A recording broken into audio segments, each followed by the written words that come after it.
Hello everyone, if you're new to my channel, consider liking and subscribing. It will make me feel wonderful if you do that. Thanks. By the way, I also have another Naruto and Luffy fanfiction channel.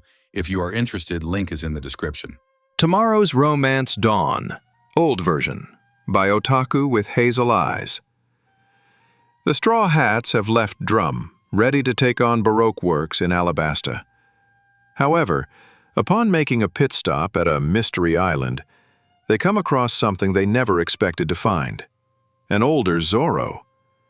Now they must locate the future crew, as well as keep treasure out of the hands of bounty hunters. Adios. She noted aloud.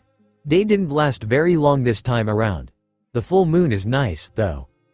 There was no time to sweat the small stuff, however. She needed to find these ruins. By her calculations, it wouldn't be long before Luffy and her crew showed up, thus cutting her investigation time short. Who knew how much history Kala could hold in its lone ruins? That is, if these were truly the only ruins on the island. She frowned. She wasn't oblivious. When the little girl gave her information about the ruins, she could tell the child was holding something back. She was willing to bet there were more ruins, and for some reason Siobhan, that was what she'd heard guards call her, felt the need to protect them. Was one young girl really the sole guardian of the entirety of Kala? The fact she had such skill with Kenbunshoku Haki at her age was surprising, but one could not protect a whole island with just that. Perhaps she had a devil fruit of some sort. No, if that were the case, her cage would have been made of sea prism stone. The cage back in the tent was regular old steel. And what was she doing on the island all alone? Was she the sole survivor of the island's inhabitants? If that were the case, she could sympathize with her cynicism. For some reason, she thought Luffy would like her. Siobhan had shown interest in piracy, and that alone was enough to at least strike up a conversation with the rubberman. Maybe when she found him and the others, she would introduce the two. They were fine, all of them. She wasn't worried, no matter what Siobhan said. Those hunter lieutenants she'd heard about from those she had interrogated were nothing compared to her nakama. She wasn't worried. Sure you aren't? Okay. Now she understood why the guards kept grumbling about how annoying Siobhan was. The girl really got into your head. In her pondering, she had neglected to notice that she was no longer walking on grass and the ends of tree roots, but cobblestones. She gazed around her surroundings. Oh my. She had found the ruins, and though small, they were gorgeous. She was by no means an emotional woman, but even she couldn't stop the wide smile that spread across her lips. Time to get to work. Location: deck of the Going Merry. Arg! Zoro cried out in agony, Wado falling from his mouth. His chest scar glowed with an eerie dark pink light, casting dark shadows all over his face and body. Zoro couldn't be certain as to who called out his name, not that he cared much at the moment. It wasn't just the pain from Mihawk's original attack he was feeling. The headbutt directly to his wound that stupid octopus gave him, the stab of Arlong's freakish nose, the pinch of a needle as Kokoyashi's doctor gave him stitches, the dull aches he'd felt for a week afterwards. It was as if he was experiencing every bit of pain he'd ever associated with his scar all at once. How the hell was this witch able to bring it all back? He immediately grit his teeth and bit that scream, stepping backwards away from the huntress. He wouldn't give the damn woman the continued satisfaction. As he stumbled back, Vivi and Karoo came up behind him and kept him from falling over. Mr. Bushido! She cried out, dismounting Karoo and steadying the older man by his shoulders. Are you okay? Did she reopen your chest wound? Is there? Vivi, he barked out. Stop panicking, I'm fine. That wasn't a lie. The pain had already muted into a dull throb, and was beginning to vanish as the pink light faded. Brook fought his way over to the pair, and Duck and Usopp actually rappelled down the mast while shooting lead stars at any hunter that got in his way. When both concerned pirates made it over to their comrades, Yari held up a hand, gesturing her men to stop fighting for a moment, and they did. Since I'm nice, I'll give Pirate Hunter a moment to catch his breath, she said coolly. Don't worry, I didn't reopen the wound. It just felt like I did. The pirates all gave her dirty looks. Usopp also quickly reached down and picked up Wado Ichimonji for Zoro. Pain is one of things we remember most, Yari said with a sadistic grin, going back over to her sword and removing it from the deck. We remember it so we give ourselves a reason not to want to experience again. But I can make you experience it again. Over and over if I so desire. I can also make you more sensitive to pain, or take it away completely. She twirled around in a circle. And I'm not limited to pain. Any kind of sensation is mine to control. She held up her free hand, clenching it. This action made spots of that dark pink light appear across her skin, connected by veins of the same light. It took the more intelligent pirates, Vivi and Usopp, a few seconds to realize those spots were her nerve endings. And it's all thanks to the nerve fruit I ate once I left Alabasta. The light faded, and she smirked at Vivi. In many ways, I should thank Cobra for banishing me and Runo. We would have never gained our powers if he hadn't. Vivi scowled and whispered to her friends, she reminds me of some people I knew back in Baroque works. A competent braggart I doubt anyone will mind if I punch. Vivi usually tried to avoid extreme violence. For Yari, however, she'd be more than happy to make an exception. Doubt you could land that punch, Zoro muttered back, standing up straight and taking his sword from Usopp. She's just like my older self. She can predict how you're going to attack before you even do so. It's a technique called Kenbunshoku Haki, or just observation haki, Brook explained, getting everyone's attention. Sanji-san tried explaining it to us once. It's an ability that allows the user hear someone's inner voice. This gives them the ability to sense another's location, sense how strong they are, or predict their attacks. Many people in the New World use it, including multiple members of our crew. You know Roronoa-san can do it, and it's not even his specialty. Seriously? Usopp gasped quietly but not really. How are we supposed to fight someone if they know how we're going to attack? Sanji-san said there were two ways. Either attack fast enough that she can't avoid it even if she knows it's coming, or, Usopp prompted. Brook shrugged. I don't remember the other one. Then how does that help? Shush. Vivi shushed him. Karoo mimicked the motion by putting his wing up to his bill. Okay then, we'll do this. Zoro spoke up in an authoritative tone. He was doing something he rarely did, pull rank. It wasn't official or anything, but Zoro knew he was seen as the de facto first mate on the crew. Vivi, Usopp, and I will attack her all at once, and then when she's preoccupied, Brook can do his thing and take her down. Our main objective is to get her and her men off the ship and then to get out of here, alright? A small part of Zoro felt like he was running from a real fight. He welcomed the challenge Yari provided, but for once, he had to prioritize.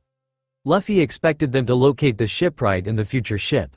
He wasn't going to disobey another order from Luffy all for the sake of duel with someone he wasn't ready to fight. When the order was fulfilled, however, was another story entirely. Attack all at once? Usopp whispered, she'll skewer us. Usopp was ignored. What about her men? Vivi asked. Ignore them for now. Only attack them if they get in your way, and let Brook handle them until he gets his opening. That's not a bad strategy, Zoro-san, Brook praised. I'm quite surprised. Brook probably hadn't meant as an insult, so the younger swordsman let it slide. The great Captain Usopp could easily take her on, Usopp said, pretending not to be scared out of his mind seeing as everyone was ignoring his whining. But I'm more than happy to let Brook have the limelight this time. Everyone ignored him this time as well. Breath all caught? Yari asked politely. Good, now we can continue. She turned her attention to the waiting members of Theta Unichus. Men, you can take Pirate Hunter and his friends, but leave the skeleton to me. He is only one worth fighting around here at the moment. Yes, Ms. Yari ma'am. The hunters agreed. Then they gave her cautionary looks. Ma'am, they're charging you. She turned back to the Straw Hats and sure enough, they were all ridiculously close to her. Zoro had all three swords in their proper places and poised directly at her head. Vivi was riding on Karoo's back again with her peacock slashers spinning, and Usopp's goggles were lowered as he aimed 3 exploding stars at her. I see them, she called back, holding up her sword. Zoro made the first move, swing his swords towards Yari's head. The huntress dropped to deck below his katana, placing her free hand on the ground for balance, then thrusting her blade upward. 1. Zoro narrowly dodged the stab by leaning backwards, only to have his legs knocked from under him by Yari. He didn't fall over, instead turning the fall into a handspring by flipping himself off of his right hand. then landing in a crouch. As he did this, Yari did a backward handstand that ended up slamming the bottoms of her feet directly into Usopp's jaw, making the sniper misfire his exploding stars directly into the Mary's mast, which, thanks to the metal plates, suffered minimum damage. When Usopp reeled back from the strike, Yari returned to a standing position just as Vivi got close enough to slash the huntress. Yari let one of the slashers wrap around her sword, to which she then proceeded to yank the blade back.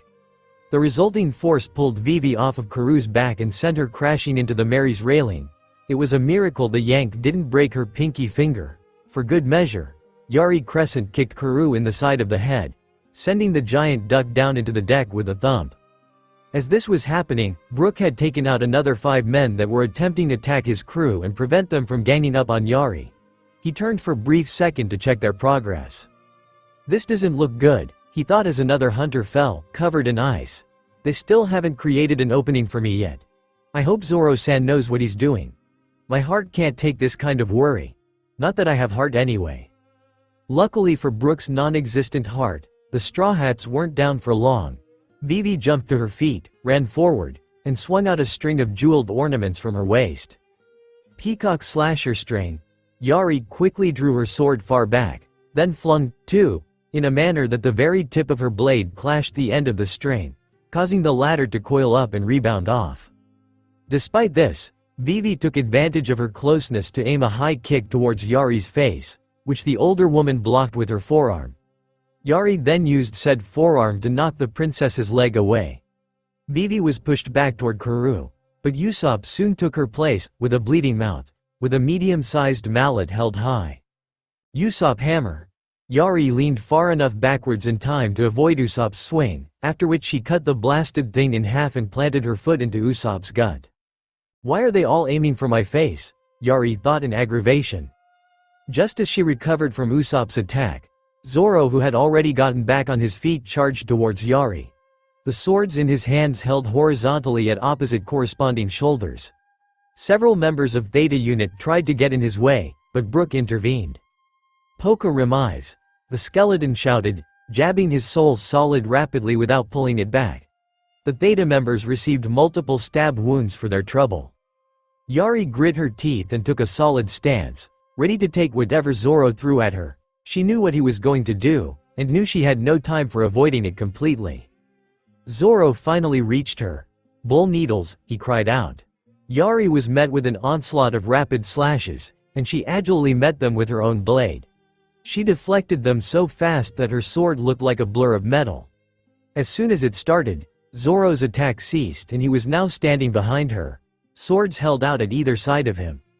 Yari turned to stab at him, only to turn right back around so she could parry Brook's sword. Honestly, it is unsportsmanlike to gang up on a lady all at once. Yari growled, pushing against Brook's sword. For a man with no muscles, he was pretty strong. It has been a good effort, but clearly it has been all for naught. You have been focusing on me when it would have been more strategic to take out my men first. You are all beat up, but I do not have a scratch. I wouldn't be so sure of that, my lady, Brook disagreed, pushing hard enough that Yari was forced to stumble back a few steps. He pointed at her face. You seem to be an expert on pain, doesn't your face hurt? Yari raised an eyebrow, then her eyes widened. Some of the hair of her bangs gave way, and long cut appeared underneath her right eye, squirting out blood. Her hat also fell to pieces. Yari bit back a cry and her free hand flew up to her face. How did this? It's just like Brook said, Zoro spoke up. Yari turned to look at him. Zoro had a smug grin around the hilt of Wado, and Usopp, Vivi, and Karu stood with him in front of the mast. It doesn't matter if you can predict an attack if you can't avoid it, the green-haired man continued. Guess this hockey thing does have its limits, huh? Yari wasn't really listening to him at this point. All she could do was focus on the pain her cheek was in. He cut me, she thought. Gee guys, Usopp stammered, she doesn't look happy. He cut me, Yari continued to think, he cut me. Something inside her snapped, he freaking cut me. As she appeared to not be paying attention, Brook ran towards her, planning fully to cut Yari before she even noticed. However, before he could even get close, something happened that did not usually happen. She noticed. Yari turned on her heel so fast it made anyone who saw dizzy, then drew her sword down in a curved arc. Volar coup de nerf. 3. From the motion came a sharp vacuum that practically glowed, again, dark pink. The slash hit the bone swordsman, neatly decapitating him and avoiding his afro. His skull clattered against the wooden deck, though his body remained standing. It fell over a few seconds later though. Brook, Usopp cried out in horror. No, Vivi added. Qua, Karoo agreed. Zoro said nothing, but he did start to give off an aura of murderous intent. You know, Yari said in a dangerously soft voice, not giving the skeleton she just beheaded another thought. This is the first time someone has managed to cut me in nearly 3 years. At her tone, the remaining members of Theta Unit suddenly looked very, very scared. Yari turned to face the remaining pirates, though her gaze was downcast. Her free hand tapped the cut on her face, causing the veins of pink light to form briefly before disappearing. Then using her sword, she cut away the skirt of her dress, revealing a pair of purple short shorts, then did the same to her short puffy sleeves. I always thought the person to finally make me bleed would be a worthy opponent, she went on, finally looking up. Her visible eye was empty and cold, sending shivers down the more cowardly Straw Hat's spines. Something's wrong, Zoro thought. She seems different from before. And why did she cut off parts of her dress? What's the point? Yari scowled, gaining an aura that same dark pink light. I did not expect, however, that the man who finally cut me would be some pathetic rookie. With that angry shout, Yari messily slid her sword into her sash and ran forward. In a matter of seconds she was close enough that she planted her right palm on Zoro's face, completely avoiding the sword in his mouth, and had clamped her left hand around both Vivi and Usopp's wrists. Ah, she's got us. Usopp panicked. Did she get faster? Vivi wondered aloud. It dawned upon the trio that this was why she had cut off parts of her dress. She could move faster and with more agility without all that way. Lean sensorial, she said with a snarl. Découplé, fore. It was like the three of them had been hit with a defibrillator. A shock of energy ran through their bodies and sent Zoro slamming against the mast, while sending Vivi and Usopp tumbling into the storage room door. As soon as their backs bounced off of their respective hard surfaces, pain roared through their bodies. It felt much worse than it should have. Vivi and Usopp screamed, but Zoro bit down hard on his sword hilt to prevent any cries from escaping his mouth. Vivi, Usopp, Zoro called out, though with some difficulty. For some reason, his jaw really hurt. You guys okay? I'm fine, relatively speaking, Vivi replied breathlessly. Call Chopper, Usopp said, slightly delirious. Karoo went over to Zoro and nudged him into a standing position with his bill. He nodded once Zoro was up, then trotted over to Vivi and Usopp to presumably do the same. What did she do to us? Zoro thought. His back still throbbed from hitting the mast. Slamming into the mast should not have hurt that much, not to me anyway. And why does my jaw hurt all of a sudden? That witch didn't get anywhere near it. Vivi had limped her over to Zoro. Karoo was still working on Usopp. Mr. Bushido, she said, is Mr. Brook. Zoro's eyes softened slightly. Don't think about that right now. Focus on the matter at hand. Vivi's eyes teared up a bit, but she nodded. Then she winced, holding her jaw. Something wrong? Zoro asked. Yeah, my jaw, Vivi replied. It really hurts. Alright, that was weird. He never saw Vivi get hit there at any point during the fight, so why did her jaw hurt like his did? Mr. Bushido, at Vivi's shout, Zoro whipped around, barely able to have Yubashiri meet Yari's blade. The woman grinned, then planted her hand on Zoro's face, forcing his head back and giving her leverage to flip over both him and Vivi. Nerf coupe. Fleuve douloureuse, 5, Yari landed on the deck behind them, and as soon as she did, a deep cut appeared on Zoro's right shoulder. Pain flared almost immediately. Pain so bad that Zoro was forced to clamp down on Watto as hard as he could to keep himself from screaming. This proved to be a mistake, because biting down on his katana that hard hurt almost badly as the new wound on his shoulder. Aye! Vivi screamed all of a sudden, clutching her shoulder with one hand and slapping the other against her mouth. She fell to the ground and curled up her body into an agonized ball. Meanwhile, Karoo had just gotten Usopp to stand back up when he began screaming. Arg, what the hell? Usopp screeched, hand squeezing his right shoulder tightly. He fell over again as his other hand flew to his mouth. It feels like someone's breaking my teeth and stabbing my shoulder. Somewhere in Zoro's pain-ridden mind, he was able to put two and two together. The swordsman immediately stopped biting his sword so hard and willed himself to ignore the pain in his shoulder. Almost instantaneously, Vivi and Usopp gasped as the pain they were feeling dulled into soreness. "Whoa, do you think Pirate Hunter figured it out?" one Theta member murmured. "I doubt it," his comrade replied. "I heard Pirate Hunter is an idiot only marginally smarter than his captain." "Perhaps, but that is not the case here," Yari disagreed. She strolled past Vivi and walked right in front of Zoro. With a smirk, she flicked the swordsman on the forehead. Going off how much that flick hurt, she might as well have punched him. It didn't hurt enough that it made Zoro want to yell, but it succeeded in making him fall against the mast again. Vivi and Usopp did cry out, however, their hands flying up to their foreheads. Karoo quacked frantically, unsure of what to do. Some of Yari's men tackled the duck and held him down, so he wouldn't keep getting in the way. Yari knelt down and cupped her hand around Zoro's chin. "Lean sensorial. Sensory link. Through the power of my nerve abilities, I connected all you in your ability to feel sensation. But you already figured that, did you not?" Zoro seethed. She was right. That would explain why all their jaws hurt before. Hadn't Yari kicked Usopp there earlier? He tried to slash her with Wado Ichimonji, but she calmly caught the blade between her fingers. She then stood up and planted her foot on Zoro's chest with an additional kick.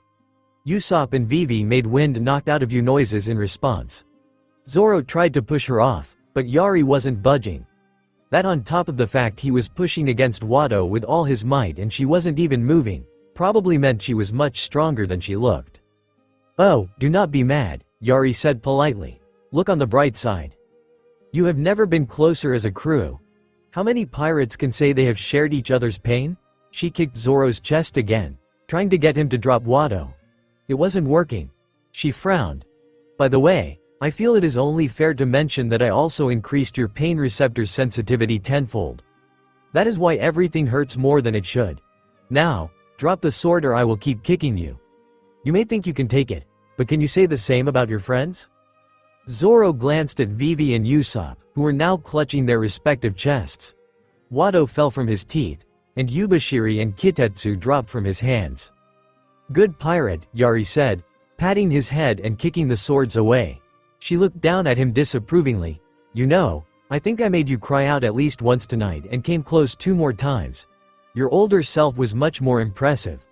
I increased his pain sensitivity by 50 and he barely even blinked. Yari's smile became even more condescending, if that were even possible. She put the tip of the flat of her blade under Zoro's chin and forced him to look up. "You know, I heard that Straw Hat has the survival instincts of a lemming, and is constantly putting himself and his crew in danger. So one has to wonder, what does he put you through in the next few years that causes you build a pain tolerance so high that you barely even feel it anymore? I do not know, but I bet it was excruciating. Maybe it involves why you are a Cyclops in the future." Zoro's eyes widened. "Don't make assumptions about events you know nothing about, brat." The gaze of a man who had been cracked in several places and welded back together. A man who had not quite been broken, but came pretty close. Before either the swordsman or the swordswoman could make any further response, something sailed through the air and bounced off of Yari's forehead. The huntress growled out a few choice words under her breath while rubbing the spot it had struck, and then picked up the offending object. It was a small bottle of perfume. Zoro and Yari both turned to look at Vivi. The princess was sitting upright, holding her side. Her whole body was shaking, but she never looked stronger in Zoro's opinion. "You shut up, right now," Vivi screamed. "Stop talking like you know Luffy.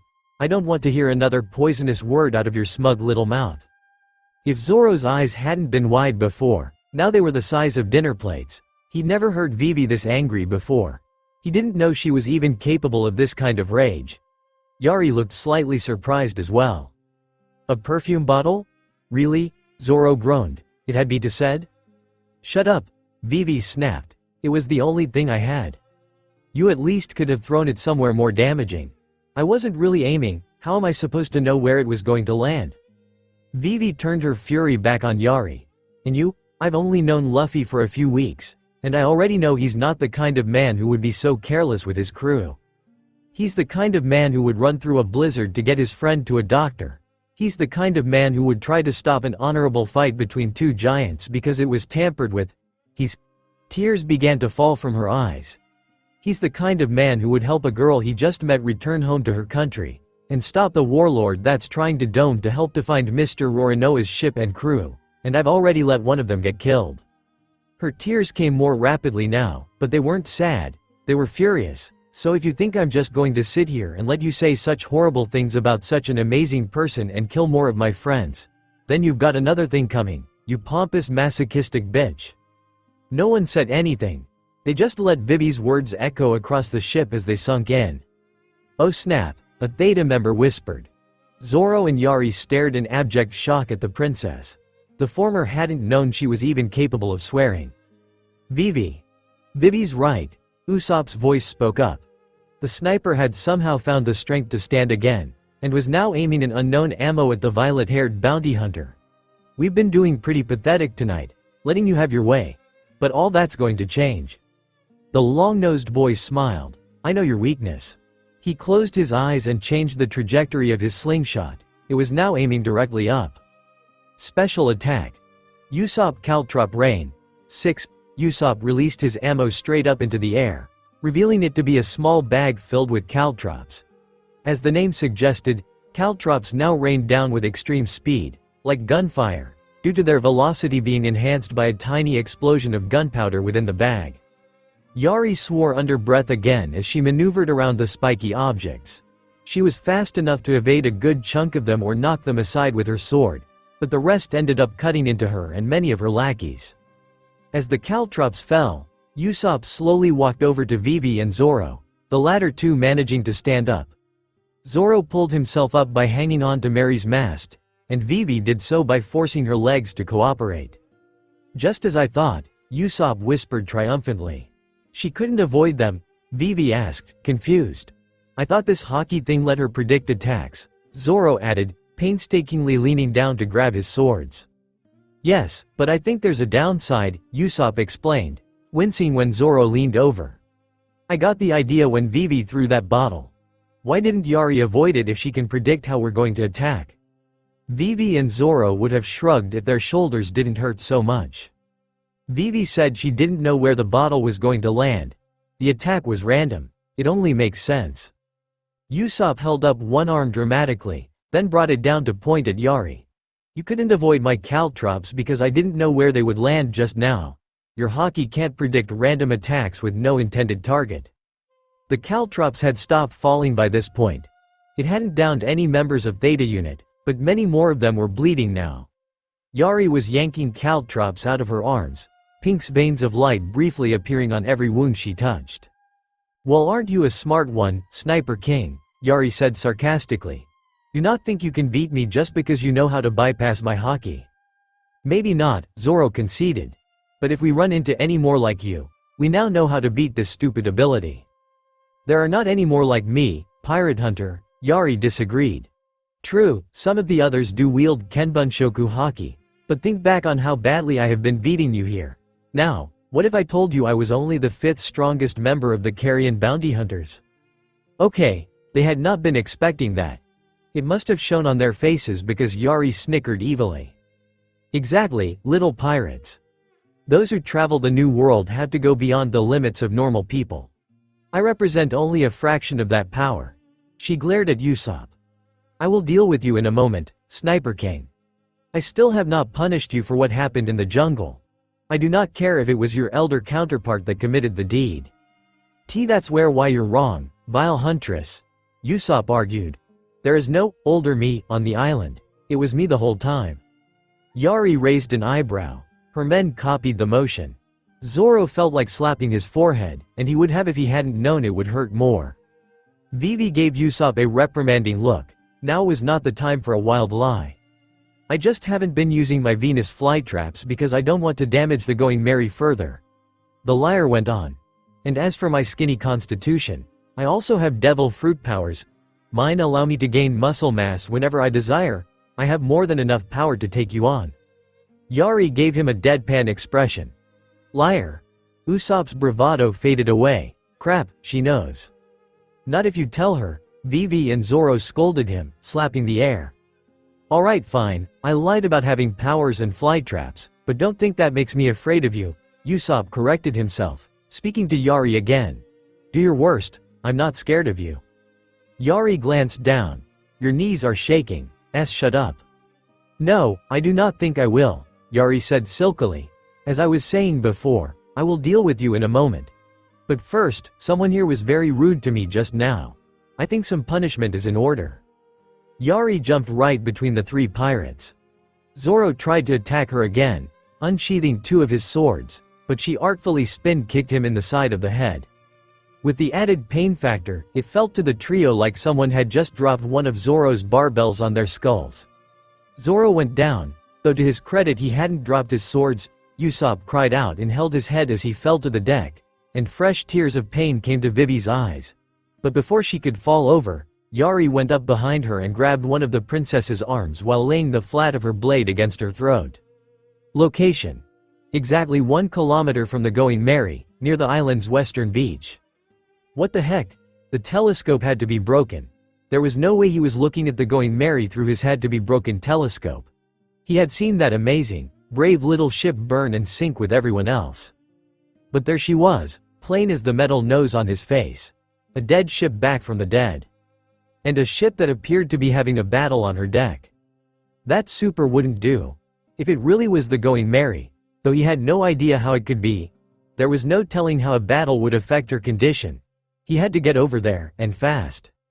Good thing he remembered to stock up on cola before leaving Dock Island. Location: deck of the Going Merry. Vivi, Zoro and Usopp cried out. "Qua!" Karoo quacked worriedly from where Theta Unit was holding him down. Vivi tried to struggle against Yari's grip, but that only made Yari angle her sword so that the edge cut into her throat ever so slightly. Vivi screamed as a fresh wave of agony coursed through her body, and watched helplessly as Zoro and Usopp grasped their throats, the latter screaming as well. With all this pain they were feeling, it was a miracle none of them had passed out.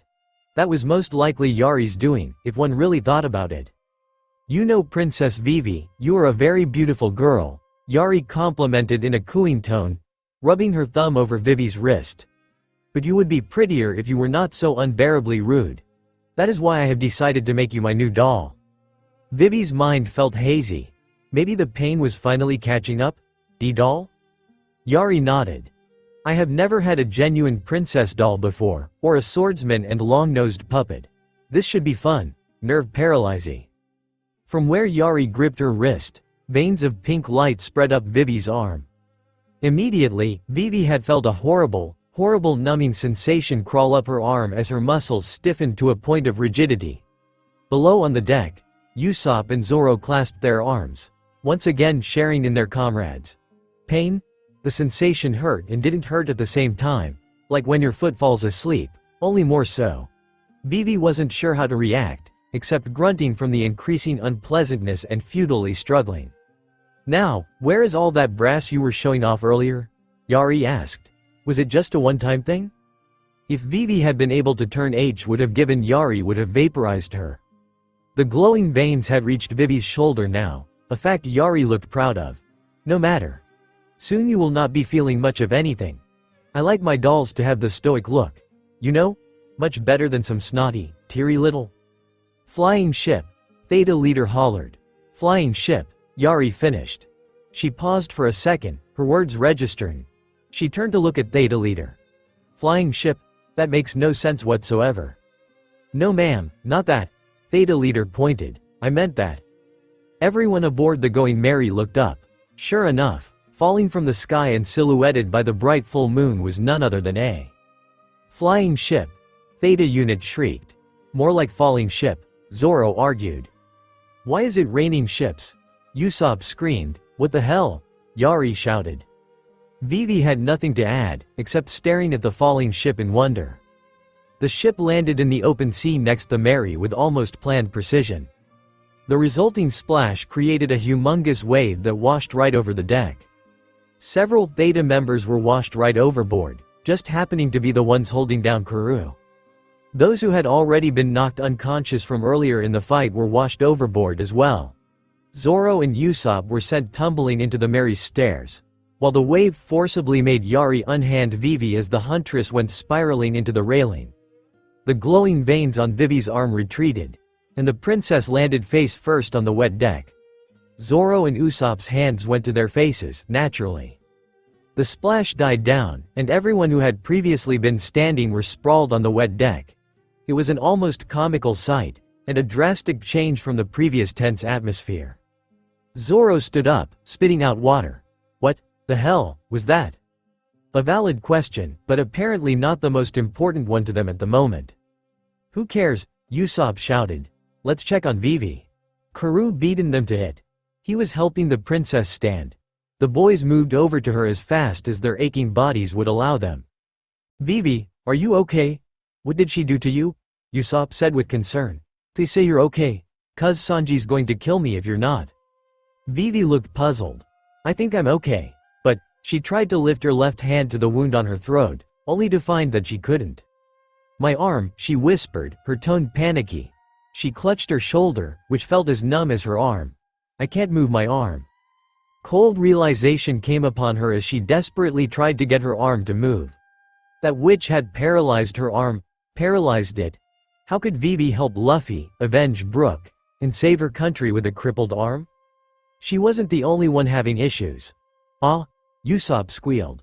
His left arm hung uselessly at his side. I can't move my arm either. Zoro stared at his left arm quizzically, as if he had just now noticed it was no longer holding his sword. Oh, that's right. Our sensations are still connected. He tried to move his arm to no avail. Yeah, that's not good. How are you so calm? Usopp shouted. This is bad. I can't shoot a slingshot with one arm, and you can't use 3 sword style with only 2 swords. Usopp, this paralysis was caused by a devil fruit, Zoro reminded him. Odds are it's temporary. Usopp didn't look any less perturbed, but he did quiet down some.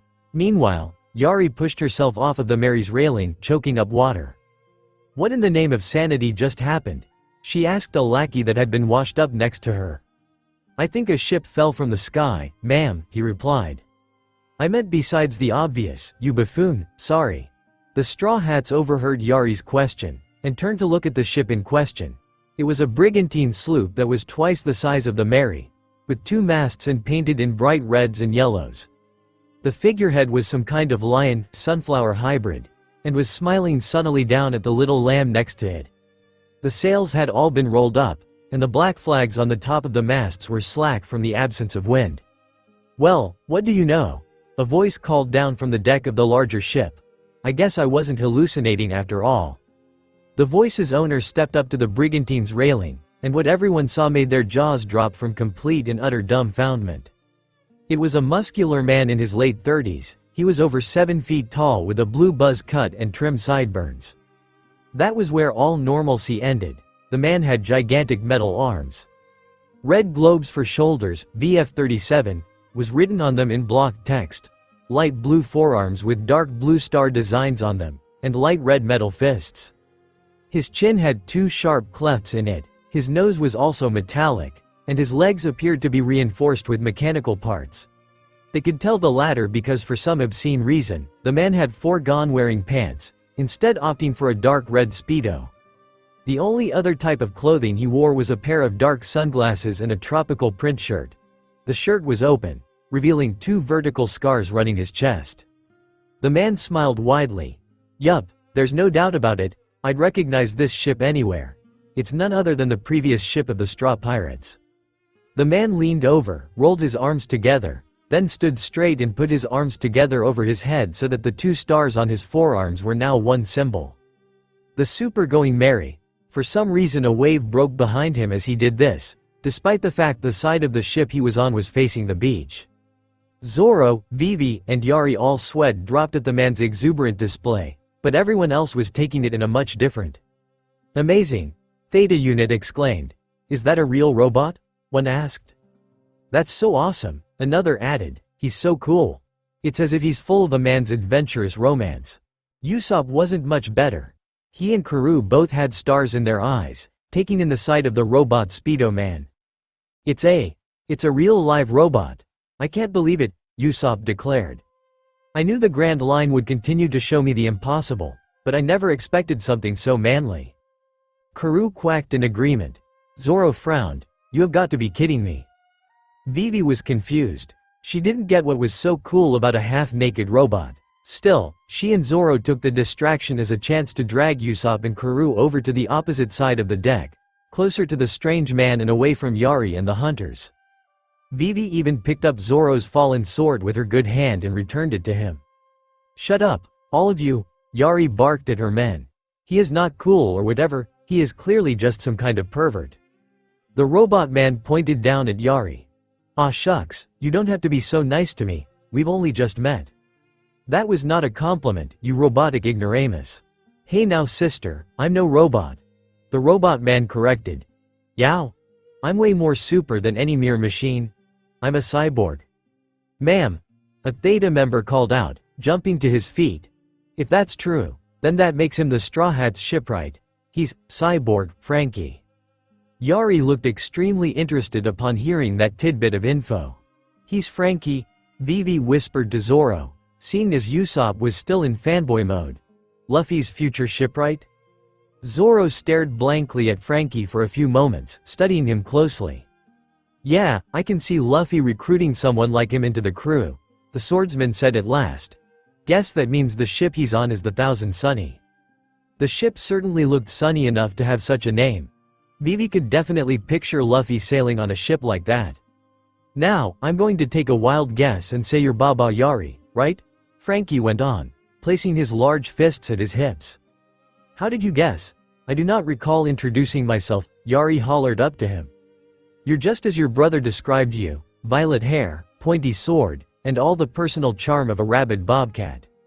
Hey, Yari protested, then paused. Wait a minute, you spoke with Runo? You could say that. Knuckles, or the cyborg equivalent of cracking one's knuckles. He showed up on my ship yapping about toys and bounties, so he and I had a nice, long talk. He then just seemed to notice Zoro and the others. Oi, Zoro, Usopp. You bros doing okay? Who's the chick? And what's Mary doing here? It's kind of a long story, Zoro replied. Listen, Yari paralyzed all our arms. Think you could lend a hand? No problem, brother, I'll be right down. True to his word, Frankie jumped off of the Sunny and landed right in front of the rest of the Straw Hats. Remarkably, the Mary's deck held under his weight. Frankie scanned over the deck, making a disapproving humming sound. He walked over to the still-in-place hooks. Looks like Mary's taken quite a beating. You guys really should have moved this fight to the beach. To make a point, he reached down and easily removed the hooks. He then tossed them over Yari's head and over the side of the ship.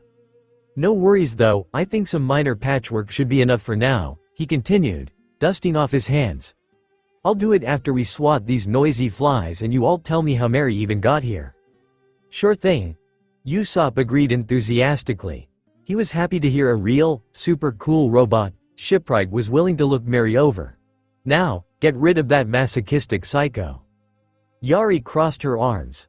I refuse to believe Runo fell to someone like you. In any case, it will be a simple matter to take you and your cohorts down, and collect your bounties. I am willing to bet even a metal man like you can feel pain. A red light seemed to glow from behind one of Frankie's sunglasses lenses. Willing to test that theory? Men, Yari ordered. Handle Cyborg while I finish off Pirate Hunter and his colleagues. She grinned coldly. I still want my new dolls. Her remaining men gave a battle cry and charged forward, weapons drawn and having the full intent to complete their boss's orders. Zoro stepped forward, only one sword unsheathed now, but Frankie stopped him. Take a breather bro, the older man said. I'm feeling super helpful this week, so just let me handle this one. The swordsman raised an eyebrow, but nodded and stepped back, giving the cyborg the okay to continue. Frankie grinned, then stuck out his left arm as a hole opened up in his palm. Air was sucked into the hole, and his forearm began to expand. Just as the bounty hunters got close, Frankie's forearm seemed to reach its limit. Coup de vent. All of the air that had been previously sucked in came exploding out in a powerful and solid burst. The hunters went flying back as if they had been hit with a cannonball. Every last one of them shot across the Mary's deck and landed either in the water, on the beach, or in the far-off jungle. Miraculously, Mary's railing had not suffered any damage. The only one who remained standing, and on board that wasn't a pirate, was Yari. Her sword was drawn and brandished directly in front her. She had cut through the attack to keep herself from being sent hurtling from the ship. Awesome! Usopp cheered excited, waving his good arm up and down. Super is more like it, Frankie added, lowering his own arm. Vivi gaped in amazement. Even Zoro looked a little impressed. Yari didn't seem to share any of the same sentiments. If anything, she looked more ticked off than she had over the course of the entire fight, and that was saying something. You think this means anything? She said in a possessed voice. I don't need any of those weaklings. If anything, they deserved to lose. The carrion bounty hunters have no room for weaklings. The pirates knew this anger was beyond what they had seen already. She was using contractions. Yari positioned her sword at her hip. Cyborg. I bet it hurt when you had to put all those machines in your body. I plan to make you relive that pain 100-fold. No one makes a fool of me. She ran forward, and this time Zoro prepared to intercept, paralyzed arm or not. He never had the chance to. All of a sudden, Yari stopped running, her visible eye wide. Huh? Zoro asked in confusion. Why'd she stop? Vivi asked. Frankie smiled. I think I have an idea why. The former two gave Frankie a questioning look, but it was Usopp who noticed first. No way. Usopp whispered. Vivi, Zoro, look, Qua, Karoo added in excitement. They did, and to their astonishment, one certain skeleton stood behind Yari, a sword in one bony hand and the sheath in the other. That is quite enough, he said in a grim tone. Mr. Brook, Vivi gasped. He's okay, Zoro shouted. The musician was once again in one piece. It was as if his skull had never been cut off in the first place. I hope you'll accept my sincerest apologies, Brook said without looking at his crewmates. It pained me to have to listen to your agony, but I was unable to pull myself back together in time. Yari-san's powers somehow disrupted my own. But I'm here now. He began to resheathe Soul Solid, free-verse humming. Yari turned her head slowly over her shoulder to look at Brook. Her pupils were like pinpricks. Why you? The Shikomizu slammed closed. Arrow notch slash. Shing! Blood fountained from Yari's chest. The woman's eyes became blank, her mouth open in a wordless scream. I was careless, she thought. I lost focus and my haki failed me, I didn't see him coming. Despite all this, Yari didn't fall over, she was that stubborn. And no. She stuttered. I refused to. Hey, Yari. Before Yari could look at the speaker, they ran over and punched her right in the face. That was the last straw. Yari was sent hurtling over the side of the Mary, landing in the water with a loud splash. That was for Alabasta, you sadistic sword freak. Vivi shouted triumphantly, waving her fists at the water below. Now who has brass, huh? Huh? The boys all stared at her. Zoro looked at Vivi as if he couldn't comprehend that had just happened. Usopp was slack-jawed, and Karoo simply nodded, proud to have such a strong mistress. Frankie whistled. I like her. Where'd you guys pick her up? No one really answered. They were still processing the scene before them. Vivi grimaced as she held her fist and turned back to her friends. OWWW. Her face is harder than it looks. Wait, your fist hurts? Usopp asked. Yes, why? Mine doesn't. Vivi looked down at her hand, then noticed that she was holding it with her other hand. My arm isn't paralyzed anymore, she announced happily, and since you guys aren't feeling my hand pain, our senses aren't linked anymore either. Usopp and Zoro moved their own arms experimentally. Sure enough, they moved easily. And now that they thought about it, their bodies didn't hurt nearly as much as they did before. You did just knock Yari-san into the ocean, Brook pointed out. That would have deactivated her powers quite quickly.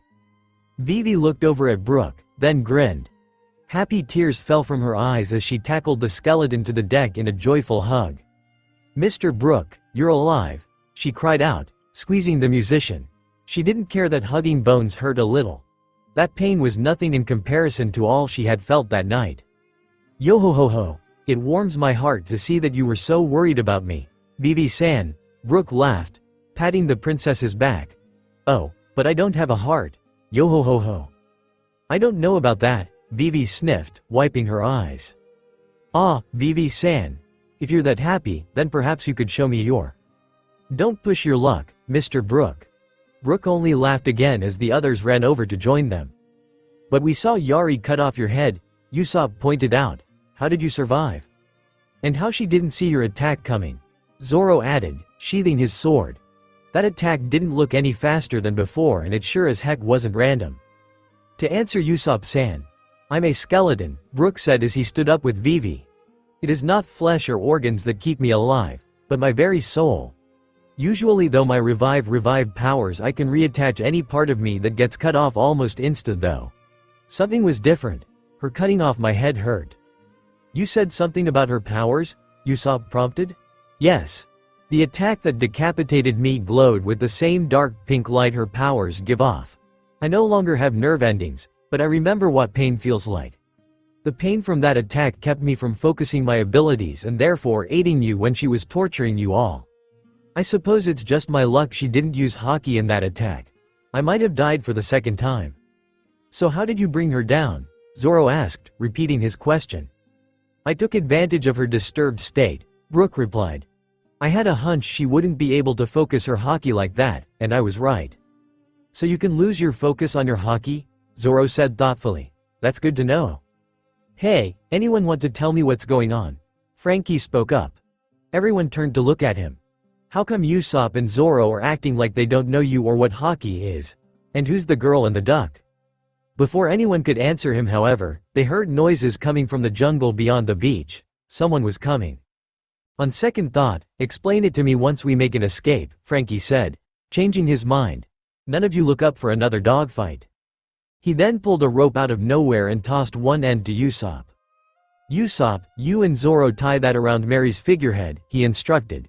Brooke, you're with me. Brooke saluted. Aye, Frankie-san. Frankie and Brooke both jumped back aboard the Sunny as Zoro and Usopp did as they were told. Vivi decided to sit down with Karoo and take a much-needed rest. No one could really blame her. Alright, it's done, Usopp called up, now what? Hold on tight, everyone, Brooke called down from the Sunny's railing. This might get a little bumpy. How is it going to get bumpy? They were about to ask, when the mane on the Sunny's figurehead began to spin. What the? Zoro started to say. Emergency evasion technique. Frankie's voice echoed loudly across the sky. Chicken voyage. Shoom. Ah. Time. Sunrise, roughly half an hour later. Location. Kala's southwestern beach. The first thing Yari realized when she came to was that someone was poking her face with a stick. She immediately swatted it away. Oh hey, she's not dead. She groaned internally. She knew that voice. She opened her eyes to see a lanky young man in his mid-20s kneeling over her. He had tanned skin and short, messy violet hair with bangs falling over his left eye. The visible eye was bright green, and had a small mole underneath it. He wore a loose torn quarter-sleeved orange shirt that hung low on his shoulders but with the shirt tail falling to his navel. The shirt was covered in swirling patterns and it made her dizzy to look at it. He also wore a tight tan sash around his waist, yellow knee-length cut-off pants with the Alabastan sun in red on the right pant leg, brown sandals, and wrappings in place of socks. He accessorized with gold wristbands, a gold bead necklace with a red stone ornament, and small hoop earrings. In short, it was her feral wild boy of a twin brother, Baba Runo. Of course I'm not dead, she grumbled, forcing herself to sit up. She was lying in the sand, although, she did dimly remember dreaming about a field of flowers. 7, what had that been about? Her chest felt tight and stiff, so she looked down to see bandages wrapped tightly around her chest and arms. She even had a bandage across her nose and cheek cut. Someone had removed what was left of her dress for the gauze on her chest. Her short shorts were still on, thank heavens. She hoped it hadn't been Runo. She remembered the last thing that had happened to her. That perverted skeleton had cut her and Princess Vivi had punched her in the face. Why did all those blasted pirates keep aiming for her face? You may not be dead, but it wasn't from a lack of trying. Runo felt the need to point out, bringing Yari out of her thoughts. He jerked his thumb over his shoulder. "You're lucky we came and fished you out of the drink when we did." Behind him stood Arati, who was pouring seawater out of her shoes. "Yeah, you're welcome," she said bitterly. Yari suddenly looked horrified. "Arati fished me out? Hold on, she didn't." "Nope," Runo interrupted. "The honor of giving you mouth-to-mouth went to him." He pointed to Vaughn, who was also standing behind him. The red-eyed man was brushing his teeth. "I also took the liberty of sealing your wounds," Vaughn added, spitting toothpaste into the pink sand. "You're welcome." Yari spit as well. It felt only fair. She then stood up with help from her brother. "One of the men who regained consciousness filled us in," Runo said, handing Yari her shikomizu, once again a parasol. He crossed his arms and smiled smugly. "So, you got your butt handed to you by a pop star, a pervert, a bunch of rookies, the Princess of Alabasta, and a duck.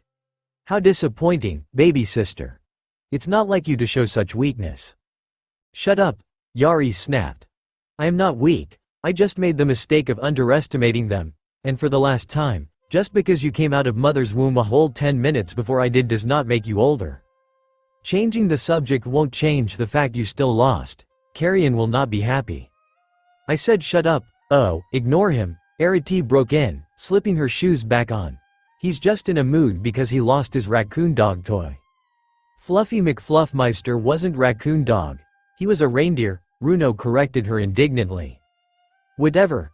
Like you are one to talk," Yari said with a huff, ignoring the bit with the reindeer. She poked her brother's forehead. "You lost to cyborg Frankie." Runo calmed down and chuckled darkly. Yari. Do I look like a man who lost to a giant cyborg?" Yari gave him a once-over and had to admit that he did not. He didn't even have so much as a scratch or bruise. "Then why?" she started to ask. Runo pressed a finger to her lips. "Hush now, sis. There's a method to my madness." Vaughn snorted as he reapplied toothpaste to his toothbrush. "You can say that again." Yari ignored the sniper and gave her brother an expression that demanded an explanation. "Tell me, Yari," he sighed.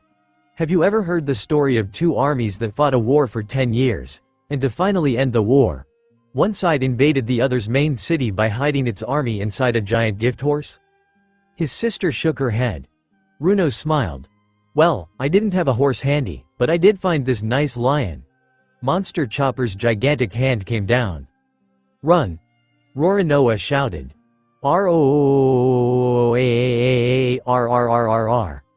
The pirates made a mad leap out of the path of the incoming hand, and just in time. When it made contact with the ground, it knocked down every tree within the general radius, and left behind a giant crater. Taking into account how huge the trees were, this was quite an accomplishment. The Straw Hats didn't waste time thinking about it though. They stumbled a bit from the resulting tremor but immediately resettled on their feet and ran as fast as they could. This did not deter Monster Chopper, and the creature chased after them while every so often trying to strike them down again, causing more tremors, more craters, and more falling trees that knocked into other trees. Those trees fell as well. Very early on, the running caused a pain to shoot through Nami's gut from when Arati had kicked her. Chopper, who had transformed into Walk Point, pulled her onto his back without speaking. He still looked completely horrified. Rorinoa was carrying the still unconscious Luffy on his back. Sanji ran as close to Nami and Chopper as he could, and future Usopp stuck close to Rorinoa. Monster Chopper roared again and made a swipe over their heads, prompting a reaction from Rorinoa. "I don't get it," he yelled after they ducked. "Get what? Why our doctor is trying to pulverize us?" Sanji asked. "Actually, yes, but I wasn't talking to you, Cook." Rorinoa turned his head sharply toward Usopp. "Why is this happening? I thought Chopper could control his monster point now." "He can," Usopp replied. "He used it back in Jincord Plaza. It's the only transformation he needs a rumble ball for now, remember?" "Wow, seriously?" Nami asked in wonderment. She looked down at the reindeer she was riding. Chopper was going to improve his abilities that much? Chopper didn't say anything about his apparent increase in power in the future, instead only staring straight ahead as he galloped. Do reindeer gallop? "Hey, easy on the future stuff." Rorinoa scolded the sniper. Luffy doesn't want us to give anything away. Usopp winced. Oh, sorry. The swordsman shook his head and focused directly ahead. Whatever, at any rate. All we have to do is avoid him for 3 minutes. Then he'll turn back and we can get some answers. Only if we survive that long, mosshead, Sanji yelled. Before Roronoa could retort, Monster Chopper tried to flatten them again. It was decided they'd settle the matter when they weren't in imminent peril. After that last attack, Chopper stopped running. It was such a sharp halt that Nami was sent flying from his back, but luckily Sanji caught her before she hit the ground. Damn it, Chopper! Sanji barked, holding Nami bridal style. What's the big idea? Be more careful with Nami. Chopper wasn't listening. He had already turned around and was now trotting straight towards his monstrous older self. Chopper, what are you doing? Sanji hollered. We're supposed to be running away from the giant monster. Chopper! Nami cried out. Roronoa and Usopp stopped running at the sound of the commotion, and turned to see what the problem was. Chopper! Roronoa shouted. What are you doing? You guys go on ahead, Chopper shouted. I'll handle him. Are you insane? You can't fight him? Usopp added. Luffy remained unconscious, but in this state he buried his face into the back of Roronoa's neck.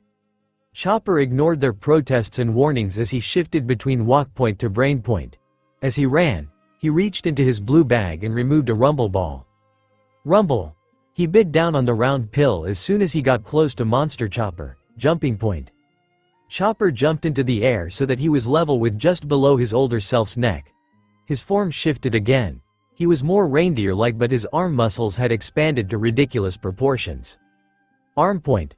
Chopper called out. He reared back one hoof, then punched it directly into his older self's chest, Cloven Roseo. The force of the punch left behind a hoof print in Monster Chopper's chest, but Elder Reindeer didn't even blink. With amazing speed for someone of his size, Monster Chopper raised his arm and swatted his younger self into a tree like a fly. A crater formed in the tree where Chopper hit, and after hanging for a few seconds, the younger reindeer tumbled to the ground. Chopper! Nami cried out worriedly. Monster Chopper didn't appear to be done with his younger self. He stomped over to where he fell and lifted one giant hand. He had tucked in his thumb and pinky fingers, and the 3 remaining ones were curved into a claw-like position. Chopper struggled to get up. By some miracle the first blow hadn't knocked him out, but he was now back in brain point and he hurt all over. Chopper, stop! Usopp shouted. Don't hurt Chopper. That made no sense. Sanji yelled at him.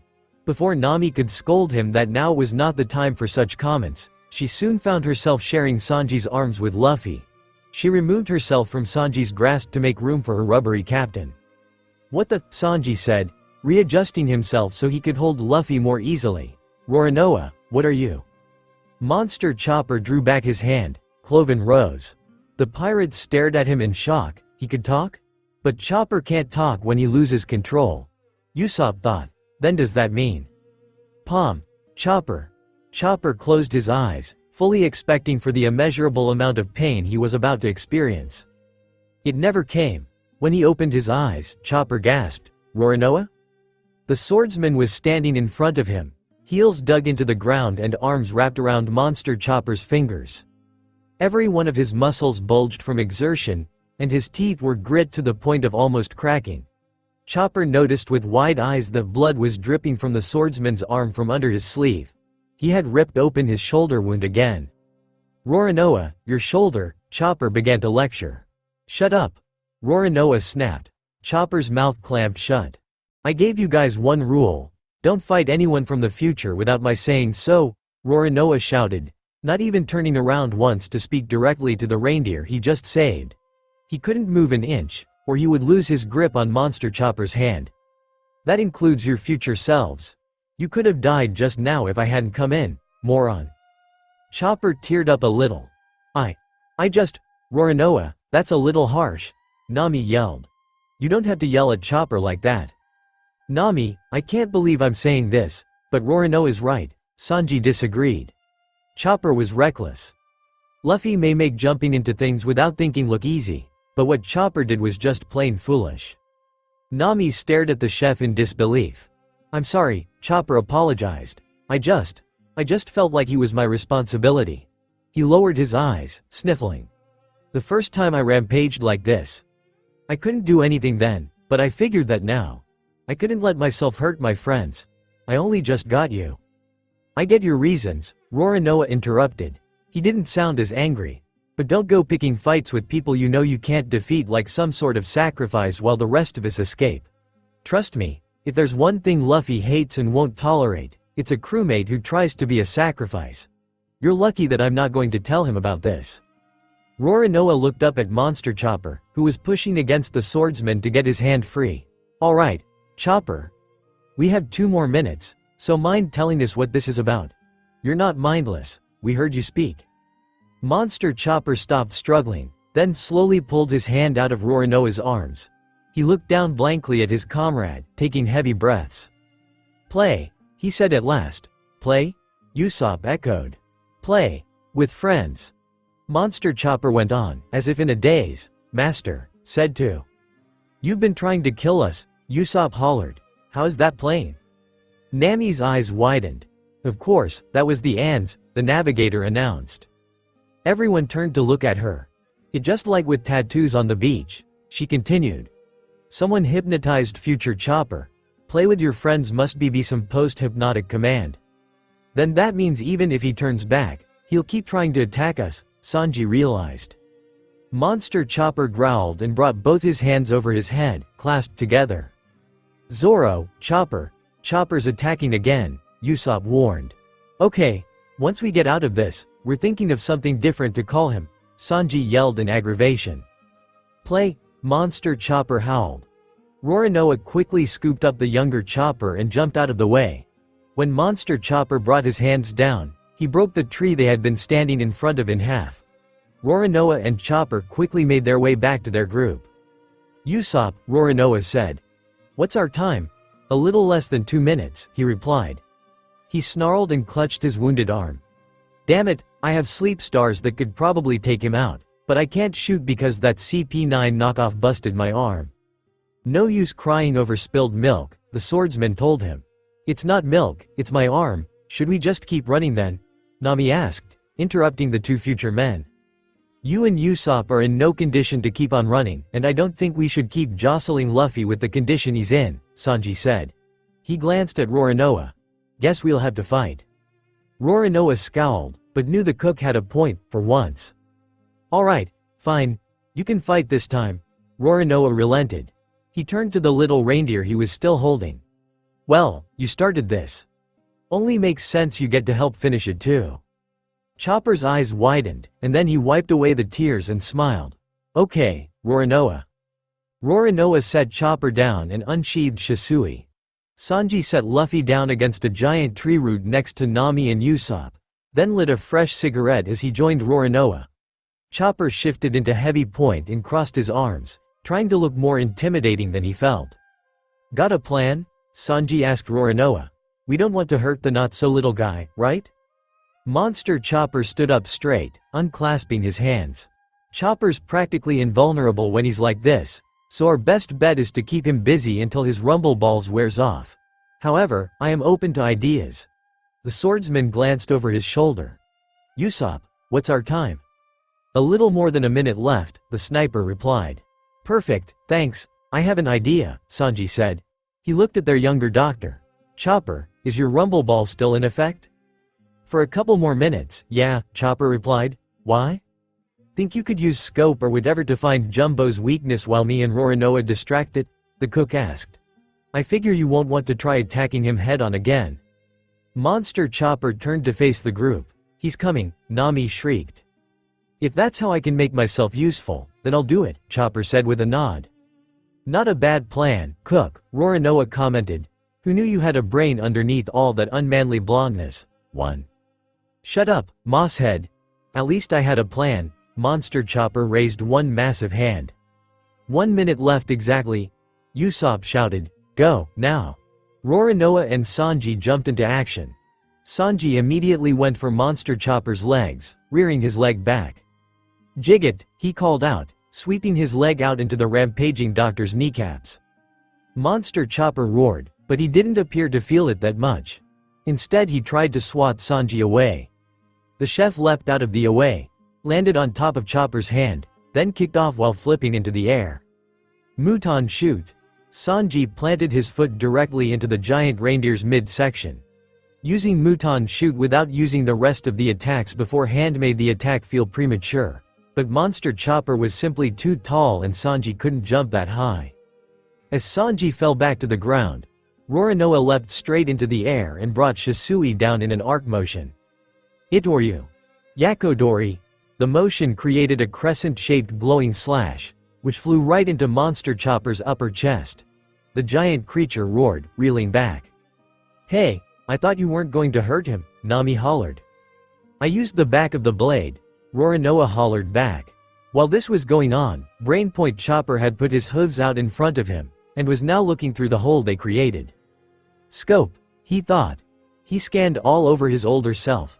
Come on. I mean, he's got to have a weakness. Finally, Chopper found it in the least likely of spots. "Guys, I found it," Chopper shouted. "His weak point is in the right temple." "The right temple?" Roronoa repeated. "That's so random," Sanji added. "It's not like I picked it," Chopper shouted. Monster Chopper recovered from Roronoa's Yakodori.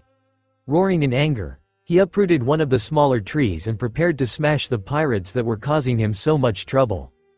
"Cook!" Roronoa shouted. "Stick out your leg." Sanji did so without argument for once, and when Roronoa jumped onto the outstretched limb, he understood what the swordsman wanted him to do. It was just like with Luffy back on drum. Arme de l'air. Mosshead shoot. Sanji kicked out his leg, launching the swordsman right into the air aimed toward Monster Chopper's head. As the swordsman hurtled forward, he sheathed Shisui and held the blade like a bat. Before the giant doctor could do anything to stop him, like batting him aside with the uprooted tree, Roronoa swung Shisui smack into his right temple. Crack! Monster Chopper went down almost instantaneously. He first dropped the tree, narrowly missing Usopp, Nami, and Luffy, swayed back and forth for a moment, then fell forward with a loud thud. The impact of the fall kicked up dust, and when it cleared, Roronoa was sitting on Monster Chopper's back.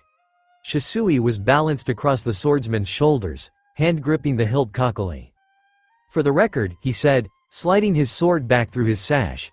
"You call that move power shoot? Since it worked, I'll let the insult slide this time." He stood up and stepped off of the unconscious reindeer monster. "Usopp, what's our time?" Usopp blinked, processing everything that just happened. 5 seconds? 5, 4, 3, 2, 1. Poof! A puff of smoke went off where Monster Chopper lay, and it dissipated rather quickly. Everyone gathered around the small shape that had replaced the large one. "Is that really me?" Chopper said in awe. To Nami and Sanji's surprise, he didn't look all that different from their Chopper. Monster Chopper, or rather other Chopper, had changed back into Brainpoint, looking almost exactly the same as his younger self. The only physical differences were that he was a little taller, and his fur was a lighter color. His horns were also bigger, though the left one still held the metal ring Chopper's had. Of course, his nose was still very blue. For clothes he wore a blue cap with metal studs over his pink hat, and a pair of orange shorts. "This is so weird," Chopper whispered. "Welcome to my world," Roronoa said gruffly. Other Chopper stirred where he lay. The motion was unexpected, so Chopper yelped and ran behind the nearest bush, hiding behind it once again the wrong way. It was probably for the best. Who knew how other Chopper would react to his younger self? To be safe, Roronoa motioned Nami and Sanji to step back. They complied, going over to where Luffy lay. Other Chopper sleepily blinked his eyes. What's going on? Where am I? Why does my head hurt?" He tried to rub the bump, but he couldn't move his arm. "Why can't I move?" "Welcome back to the land of the fully conscious, Chopper," Roronoa said, holding up one hand in greeting. "Had me worried for a second there," Usopp added, sounding fully relieved. "You got hit pretty hard." Other Chopper's eyes widened, then he grinned. "Zoro, Usopp, you're here." The reindeer fidgeted on his back for a second before he gave up. "We up and hug us just now?" Roronoa asked. "Yes," other Chopper admitted. Roronoa rolled his eye, bent over, picked the young reindeer up, and balanced him on his hip. He did it in a way that made it look like a huge inconvenience, but he wasn't fooling anybody. "This better?" Roronoa asked. "Yeah, this is perfect," other chopper said. "Thanks a bunch, Zoro." Nami took in the scene with surprise. This was the same chopper who hid every time Zoro entered the room back when he first boarded. Sanji didn't know whether to laugh at this or find it touching. When did Zoro get so friendly with their reindeer in the future? Chopper smiled a little. Roronoa wasn't just cool, he was really nice. Other choppers suddenly gasped, seeing the blood dripping down Roronoa's arm. "Zoro? You're wounded."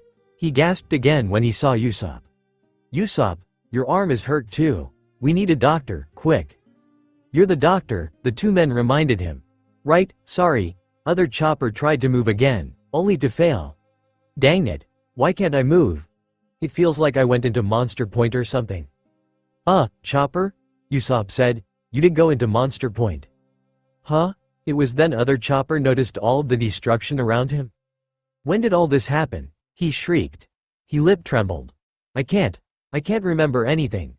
Everything after we fought that feral jerk is a blank." "What feral jerk?" Roronoa asked. "It has to do with what happened to me, Chopper, Nami, and Sanji after we arrived here," Usopp explained. "I'll explain more in a little while. But first, I think we have other priorities." Roronoa nodded, then turned to other chopper. "Chopper, we have a lot to fill you in on." Roronoa and Usopp turned so that they, and other chopper by extension, were facing Nami, Sanji, Luffy, and Chopper. Other chopper sighed in relief. "Sanji, Nami, you escaped too. I'm so relieved." He saw Luffy. "Oh no, Luffy, what happened to him?" He tried to leap from Roronoa's grip. "Arg, I have to treat him, put me down, Zoro." "You can't move," Roronoa reminded him. "Don't worry, we have someone who can take care of him until you're better." "Who?"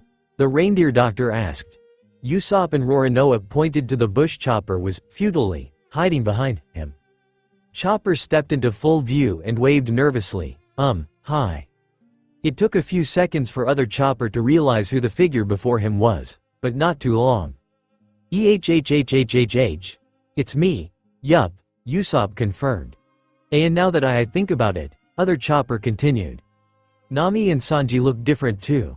Just what is going on here? Why are Luffy, you, and Zoro hurt? Why are there two of me? Why do Nami and Sanji look younger?" "It's a really long story," Chopper replied. "We'll tell you everything you want to know, but not at this very second," Sanji added. He pointed up at the sky. It was purple and red, a sure sign the sun was setting. "It'll be dark soon, and as you said, we've got injured. We should set up camp," Nami suggested to Roronoa. "Then when the sun rises again, we can go meet up with Brook and the others." "Might as well," Roronoa agreed. He glanced at his shoulder. "You know, I don't think this has stopped bleeding since I tore it again." "What?" Chopper hollered. He ran over to the swordsman. "Why didn't you say anything? Sit down before you bleed to death." "Listen to him, Zoro." Other Chopper scolded. "Why are you so reckless? Do you have a death wish?" "Lay off," the swordsman grunted. Great, now he had two little doctors who nag him. Usopp and the others simply laughed. Even with two doctors scolding him, he probably wouldn't listen. Still, it was a nice break from all the stress they had gone through that day. Leaving Roronoa to the reindeer's mercy, they began to set up camp. Time: several minutes after sunset. Location: southwest sector of the jungle. Ulunkehead, bonk, ow.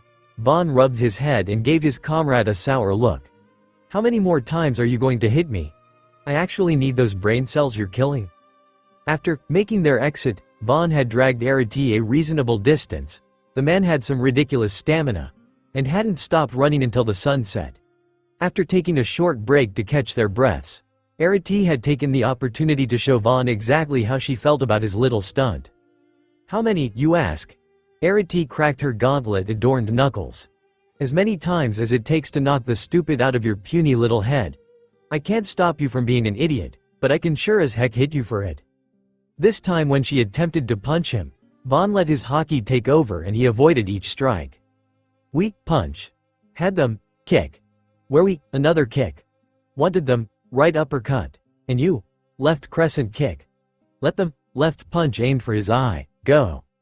Vaughn caught the last punch and then twisted Erity's fist. The mohawked woman showed no signs of discomfort and kicked her leg directly upward, intending to strike and possibly break the younger man's jaw.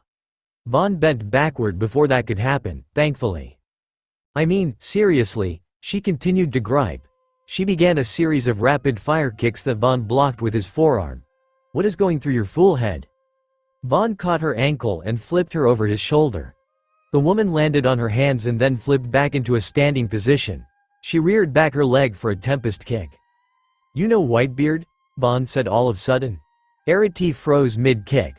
Pardon? Whitebeard. Edward Newgate, formerly an emperor, died 2 years ago. Of course I know who Whitebeard is, you dolt. What about him?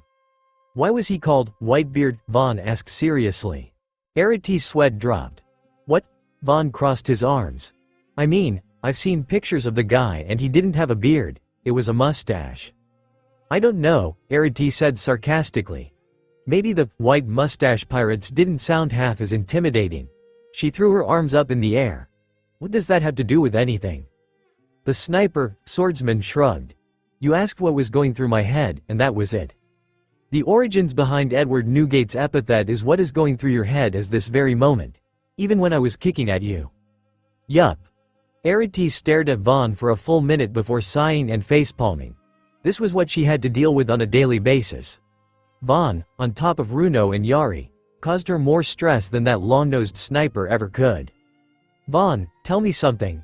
Are you completely out of your mind? She asked tiredly. Well, my uncle did take me in for testing at the island's university, and they said I wasn't, Vaughn answered thoughtfully. His brow furrowed. But they did suggest further testing on the next island, too. That was rhetorical, you Nimrod. She tried to kick him again, but this time Vaughn rolled his eyes and muttered, sanguine armament. At that moment, the veins in Vaughn's body all bulged. It was very strange to look at. When Erity's foot connected with his upper arm, it was as if she had just kicked a solid steel wall. Oh mother! Erity bit off the rest of the curse and hopped up and down, clutching her throbbing foot. What did you? I hardened my own blood to create a subdermal armor, he explained. 3. Unless you learn hockey in the next 10 seconds, you're not breaking through it. She shot him a quizzical look. Can you even move when you're like that? Nope, he admitted. But don't think you can knock me over. I can deactivate my armor and kick your sorry butt before you can even try. The pair held a tense staring contest for a few minutes. You could cut said tension with a knife. I don't get you, Enoch, Erity said at last, gingerly putting her foot down. Not now, and not even when we met a year and a half ago. Vaughn smirked, deactivated his powers, and casually began to run his thumb over his medallion. What's to get? I'm just your run-of-the-mill bounty hunter turned treasure hunter. Run-of-the-mill bounty HU money they gain from bounties on slaves in the human auction house, only to free them not an hour later.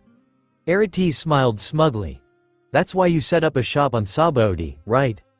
Sabaody is a pirate hotspot and business was good.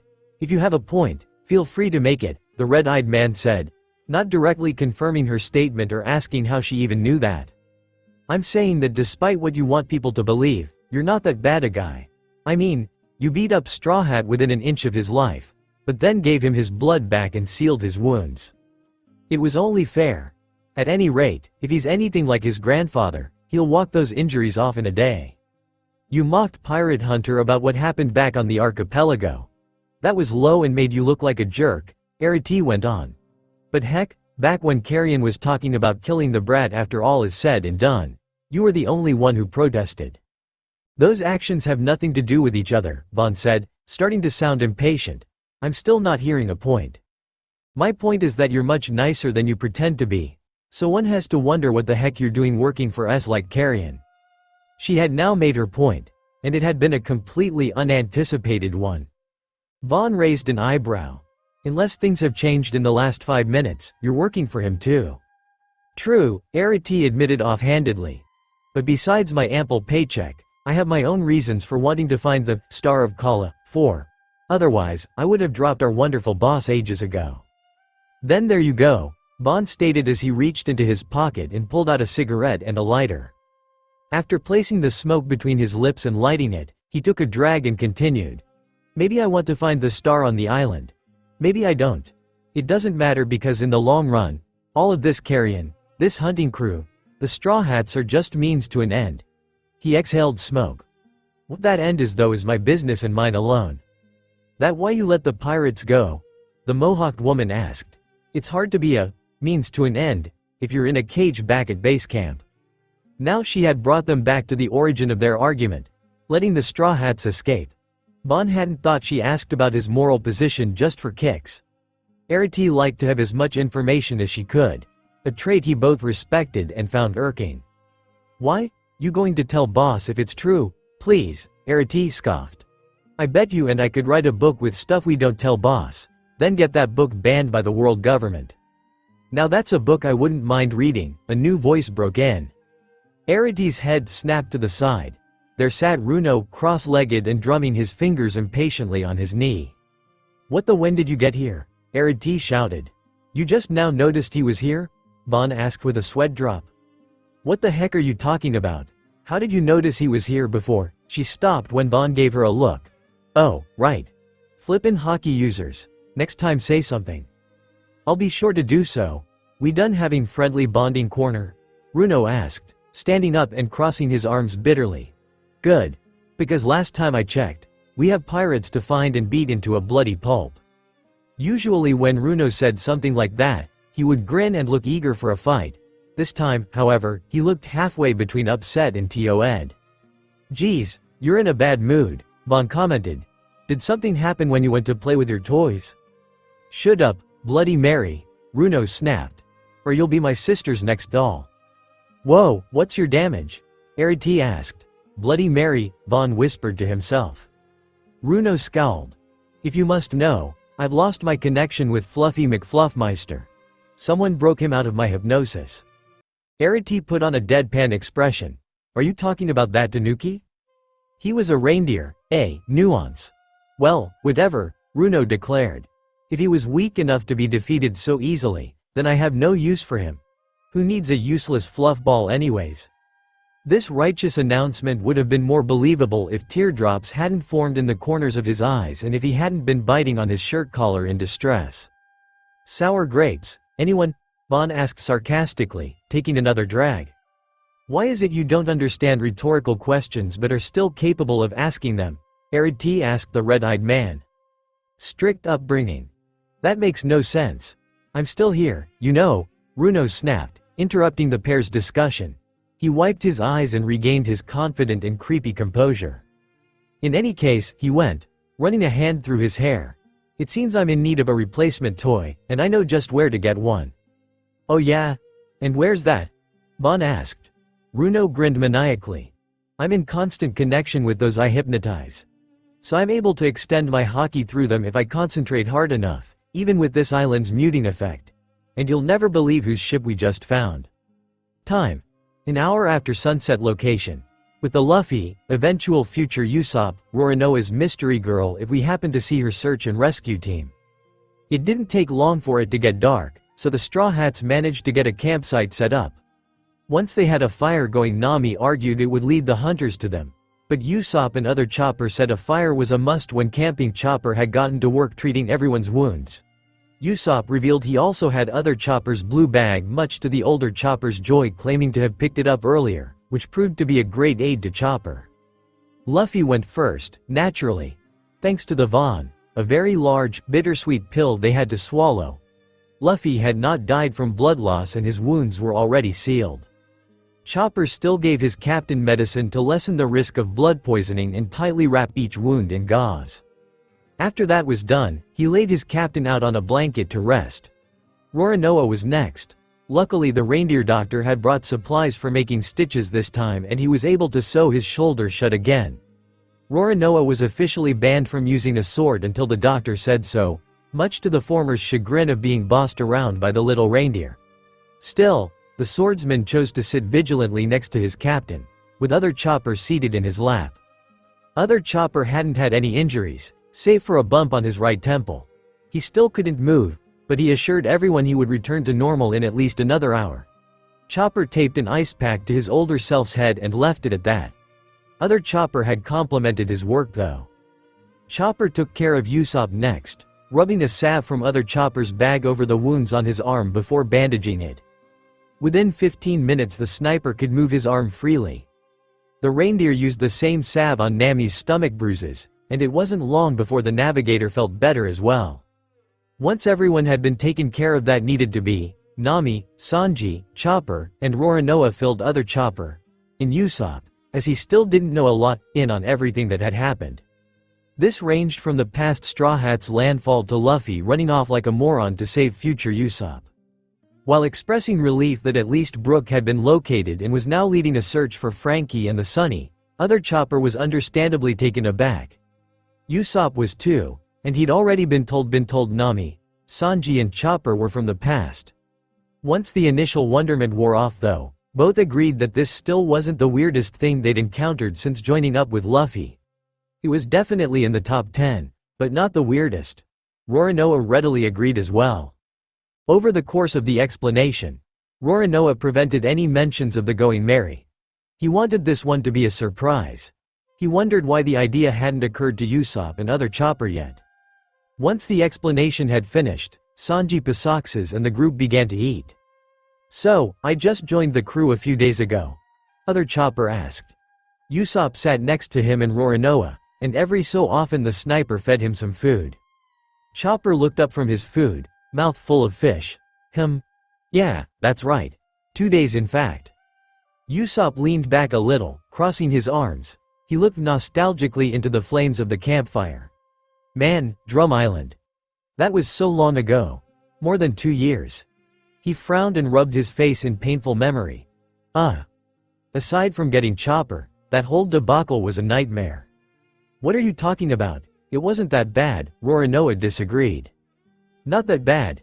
Have you forgotten the parts where we were chased down a mountain by a scalpel-tossing witch, attacked by a human trash compactor, and buried by an avalanche? Did that last part happen? Roronoa asked. Yes. You were buried in the snow in just your pants, and Vivi slapped me so many times to make sure I was still alive that my face swelled up to the size of a beach ball. Now that I remember. Roronoa shrugged and took another bite of food. Didn't even recognize you until I saw your nose. You jerk, Usopp yelled. You only remember what you want to remember, don't you? I think you're confusing me with Luffy. You guys were caught in the avalanche like Sanji? Chopper gasped. He stood up. Why didn't you tell me? You could have gotten frostbite or bone fractures or who knows what else. Let me look at you right now. Chopper? Nami chimed in. For these two, that avalanche was over 2 years in the past. Any injuries Usopp and Roronoa might have gotten then would have healed a long time ago. Chopper wilted, sitting back down. That's right, I forgot. Roronoa? Usopp questioned. Why do you guys keep calling Zoro by his surname? Other Chopper added. We decided it'd be best if we called the two sword freaks different things, Sanji explained, lighting a cigarette on the campfire. You know, to keep addressing them from getting confusing. So we still call younger Zoro, Zoro, and we call older Zoro, Roronoa. Nami finished for the cook. She closed her bento. While we're on the subject, we should probably decide what to call you too. You know, for future reference. Vivi always called me, Tony, Other Chopper suggested. I don't mind going by that. Sounds good to me, Roronoa said. Vivi will have to start calling your past self by his first name when we regroup with her, though. That's right, Vivi never called you, Chopper, did she? Usopp recalled.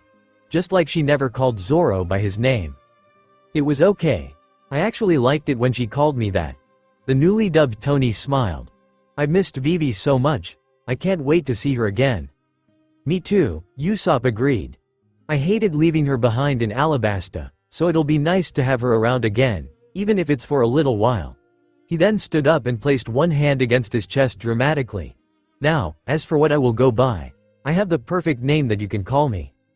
We're not calling you, the great Captain Usopp, Sanji said, annoyed. A flattering idea, but not remotely what I had in mind, Usopp admitted. I'm not captain, so there's no reason to call me that. Nami and Sanji's jaws dropped, Chopper's didn't, because he still didn't know Usopp well enough to know this behavior was out of the ordinary.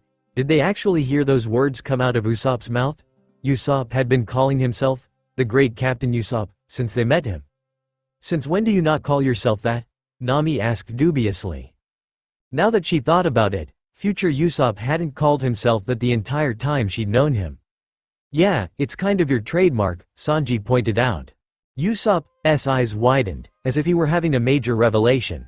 He opened his mouth to tell them something important, but shut it when Roronoa shot him a glare. The swordsman shook his head. Tony gave him a sympathetic look. Usopp frowned and rubbed the back of his neck. He wouldn't meet their eyes. Sorry guys. I can't really explain it without giving away too much about the future, you know? Sanji and Nami noticed how uncomfortable Usopp looked, so they decided to drop the subject. Nami, however, had a suspicious feeling that it had to do with Usopp asking her if she meant what she said about how he'd never do anything to hurt the crew. Still, she didn't make any further attempts to continue discussing the topic. Usopp, you said you had an idea as to what we could call you? Chopper piped up. Yosh, thanks, Chopper. Usopp resumed his dramatic pose. It would only make sense that you all call me by my title in the New World. Sniper King. King of the Snipers. We are not calling you that, Sanji and Nami hollered. It's too long. You sure that's a good idea, Usopp? Roronoa pointed out. He discreetly gestured to Tony. Why would we call you Sniper King, Usopp? Tony asked innocently. He said he was your friend and all, but will he really be okay with you using his name like that? Usopp practically deflated. Oh yeah, he and Luffy still don't know. There's another Sniper King, Chopper asked. But the guy on the bounty hunter ship. It's a future thing, don't worry about it, Usopp said quickly, waving the question off. Roronoa snickered. Well, at least that's not a complete lie. He snapped his fingers. I got it, we'll call you, Lysop, 5. Heck no, the newly dubbed Lysop protested. Sounds good to me, Nami agreed. Can't believe Mosshead actually came up with something decent, Sanji commented. Hi, Lysop, Chopper and Tony greeted, making it official. Lysop sat back down, slumping in his seat. Now I know how Frankie felt when we named the Sunny. Now that that's settled, I think it's about time we got some answers for ourselves, Sanji said. He pointed at Lysop and Tony. Tony, you were hypnotized and attacked us. Lysop, you've been chasing bounty hunters around for the last day. Add that on top of what Luffy found on the beach. Roronoa reached into his haramaki and removed the New World log pose. Just what has happened to you guys since you got on this island? Nami's log pose, Tony gasped. Where'd you find it? On the beach south of here, Nami replied. Tony frowned. Yeah, that sounds about right. We were on a beach when. When what? Roronoa asked, placing the pose back in his waistband. When my memories stop. Lysop got into a more comfortable sitting position. I guess I'll start. We had just weighed anchor after our Luffy went rocketing onto the island like an idiot. Our Sanji wanted to go into the jungle to look for provisions. Oh Nami, I'm so happy you decided to come with me on my trek into the jungle. Future Sanji gushed in mellowing mode. I'm sure I'll find lots of food with you guiding my way. No problem, future Nami said, humoring him. I wanted to survey the land for a map anyway. You're so humble, Nami Swan. We're here too, future Usopp said, referring to himself and future Chopper. Sanji, keep your emotions in check, Chopper warned urgently. I don't want you to relapse.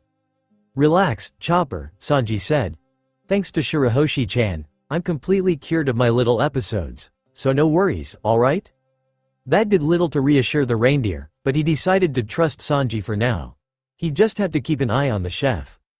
The group of 4 walked deeper into the jungle, marveling at the gigantic trees and other tropical flora.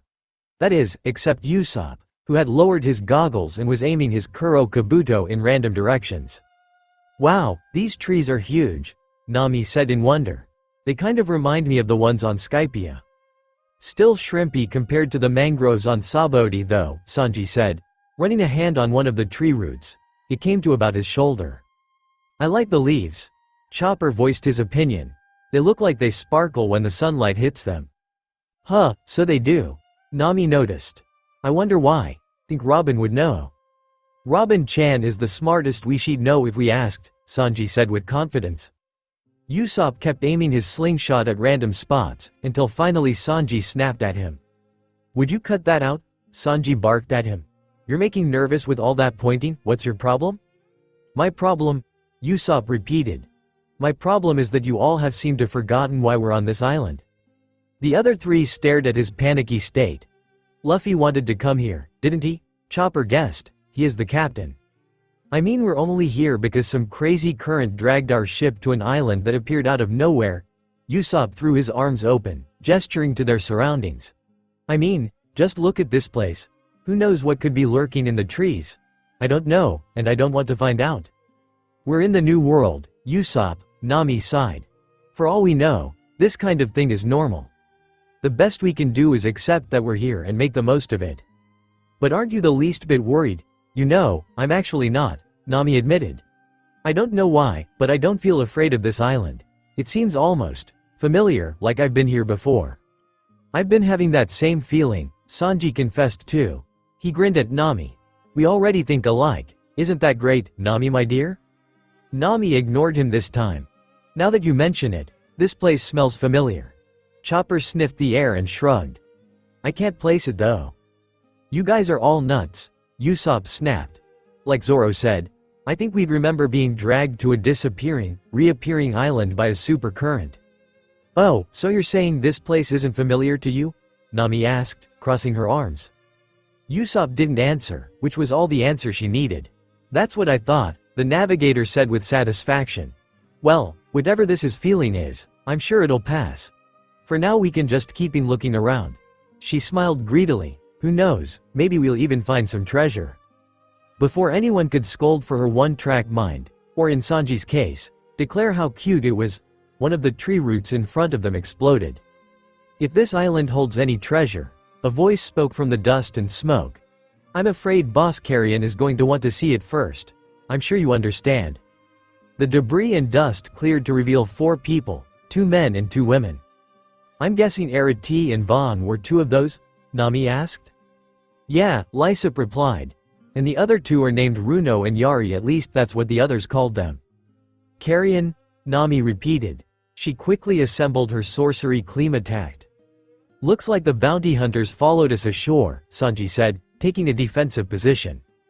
Chopper shifted into Kung Fu Point, and Usopp aimed a Firebird Star at the 4 hunters. Actually, that wasn't our original intention, Vaughn confessed, loading ammo into one of his pistols.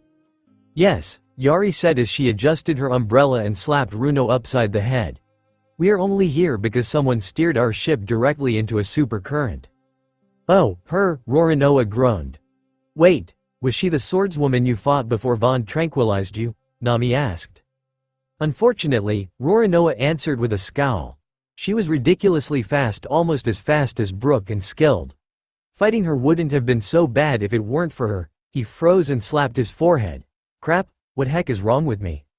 You're navigationally dysfunctional, you have moss for hair, you do nothing but sleep all day. Sanji rattled off. Put a sock in it, dartboard. Roronoa snapped. That's not what I'm talking about.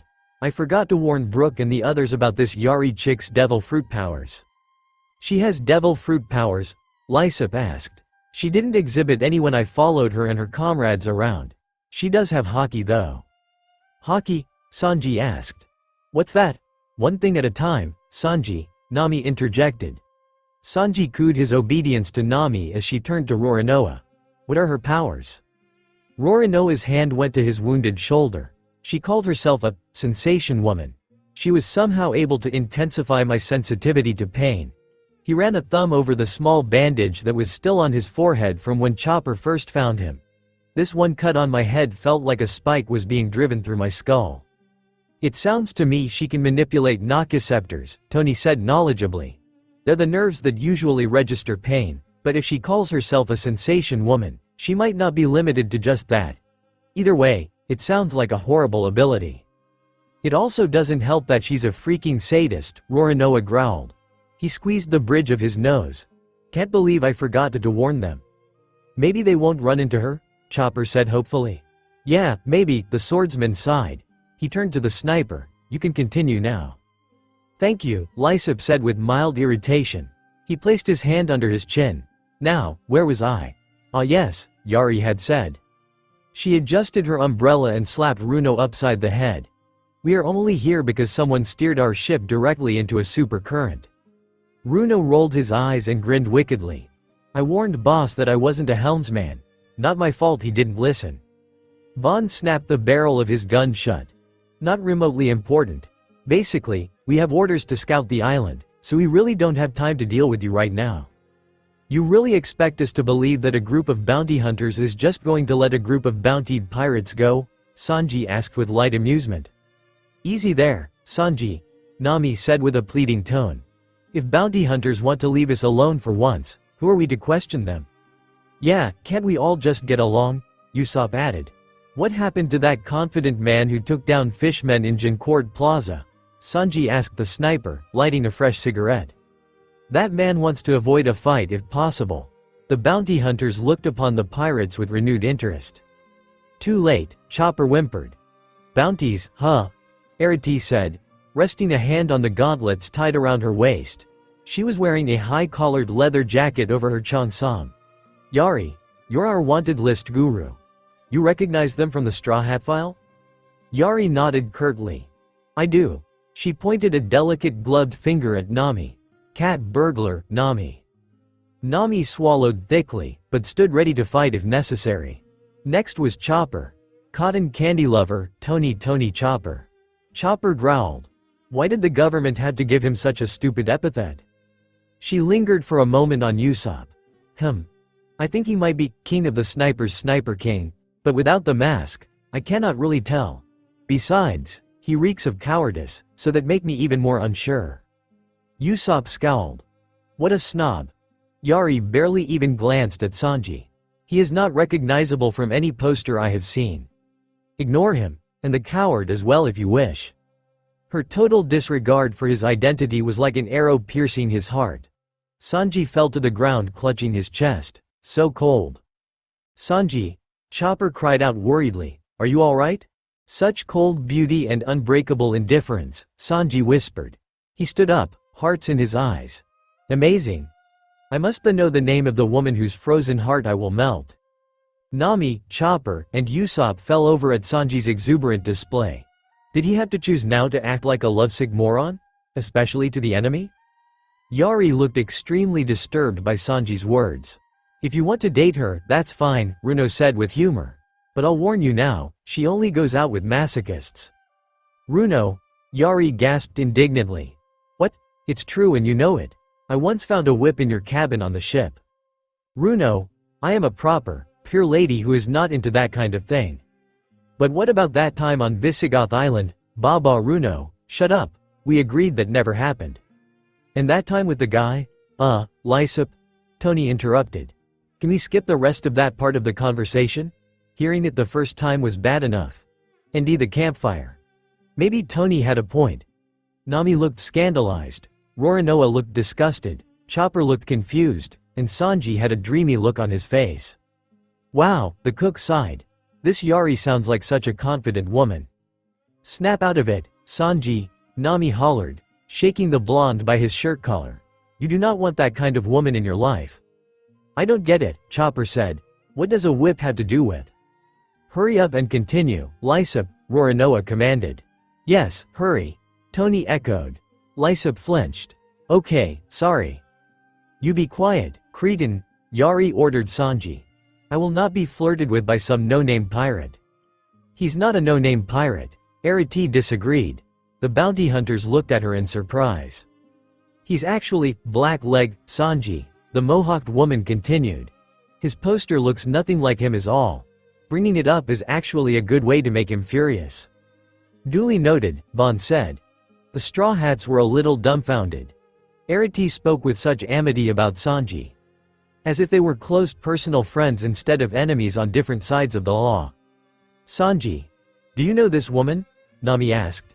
Sanji stared long and hard at Arati. He frowned, looking properly baffled.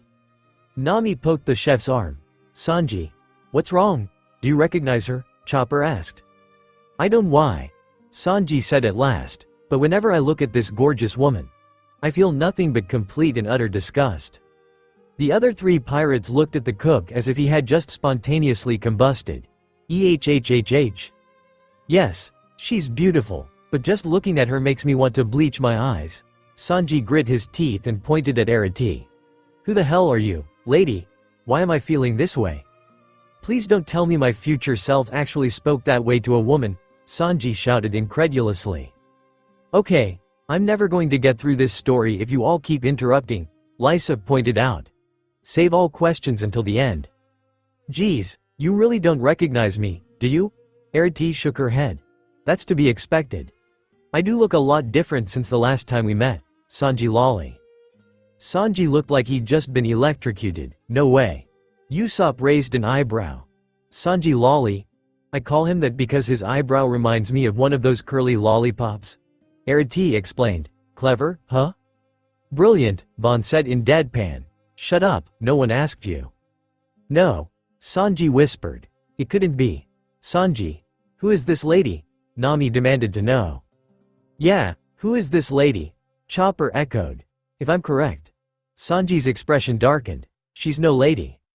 You could practically see the question marks over the other three Straw Hats' heads. How could she not be a lady? As entertaining as this has been, we still have orders to scout this island, Vaughn interceded. Forget the Straw Hats for now. We can go after them after we see if this is the island boss has been looking for. But I want to tease Sanji some more, Arati whined.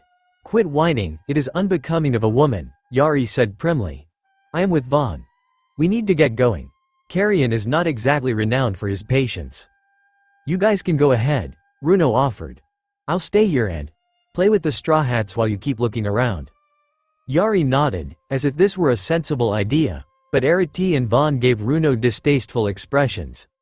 The latter two heaved long-suffering sighs then turned on their heels to run back the way they came.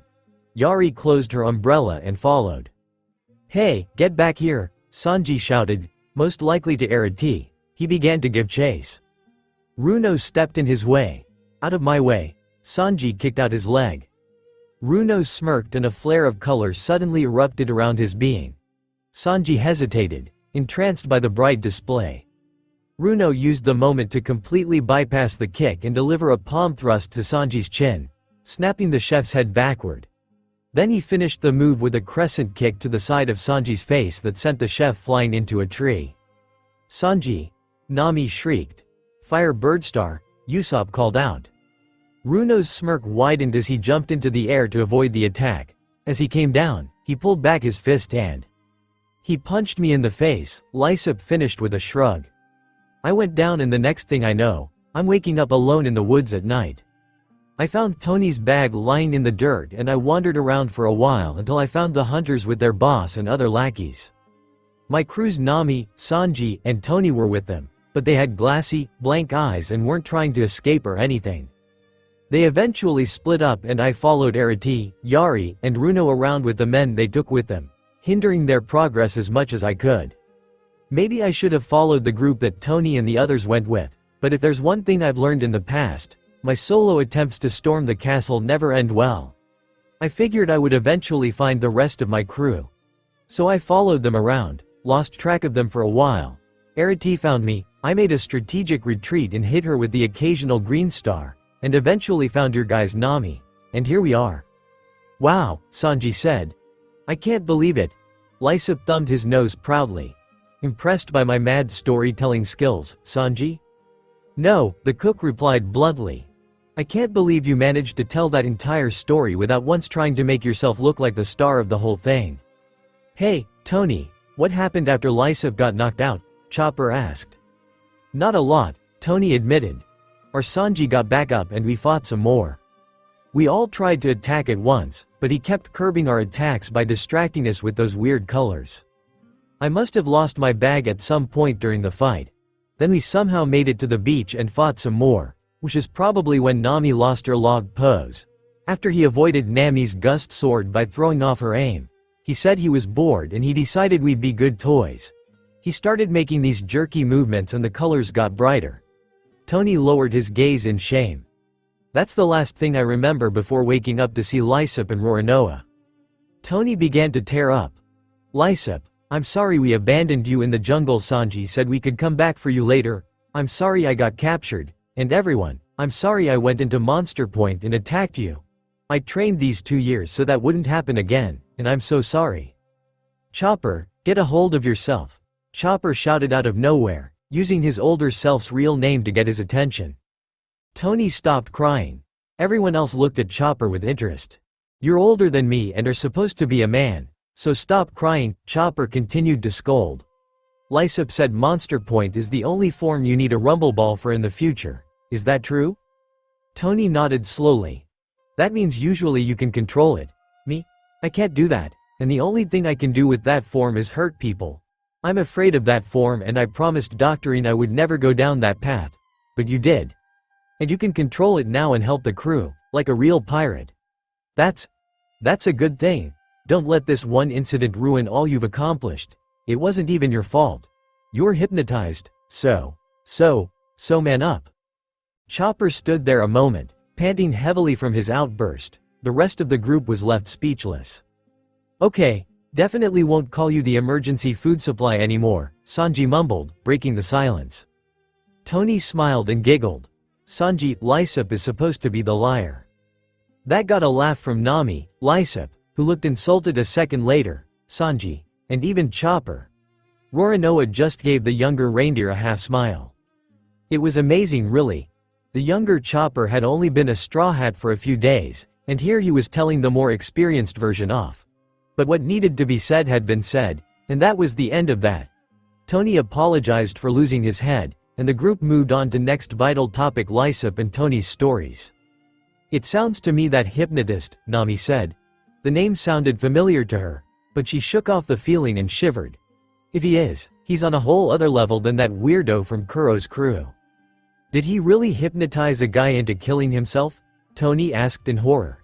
If he were capable of moving, he would have been clutching Roronoa in fear. He did. Tattoos pulled out a gun and offed himself like it was nothing, Sanji replied, taking a drag of his cigarette. Lysop. Sanji's emulating Robin, Tony cried out. But he hasn't even met her yet, Lysop cried out as well. I suppose somebody has to make the morbid comments without her around, Roronoa observed casually. Nami was really beginning to dread meeting this, Robin. So, she broke in chipperly. If we see a feral-looking freak who can make colors appear out of thin air, we know to avoid him. What else we got? Going off what Lysop and our future selves talked about, they seem to vaguely remember coming here, Sanji said. That reinforces the idea that history hasn't changed, we just forget we ever came here. I'll admit, this whole place is really familiar, Lysop added. But it's hazy, like it's on the very edge of my memory. No matter how hard I try, I just can't remember. That's how it is for me, Tony agreed. Roronoa crossed his arms. I don't remember this place at all. Didn't Lysop say you only remember what you want to remember? Chopper asked. Roronoa shot him a dirty look, and the reindeer hid behind Nami. Nami sighed tiredly. This is going nowhere. We've all been running a lot today, so how about we get some sleep and continue discussing this in the morning, whenever that is anyway. Excellent idea. Nami my swan, Sanji agreed wholeheartedly. I'll take first watch if you want.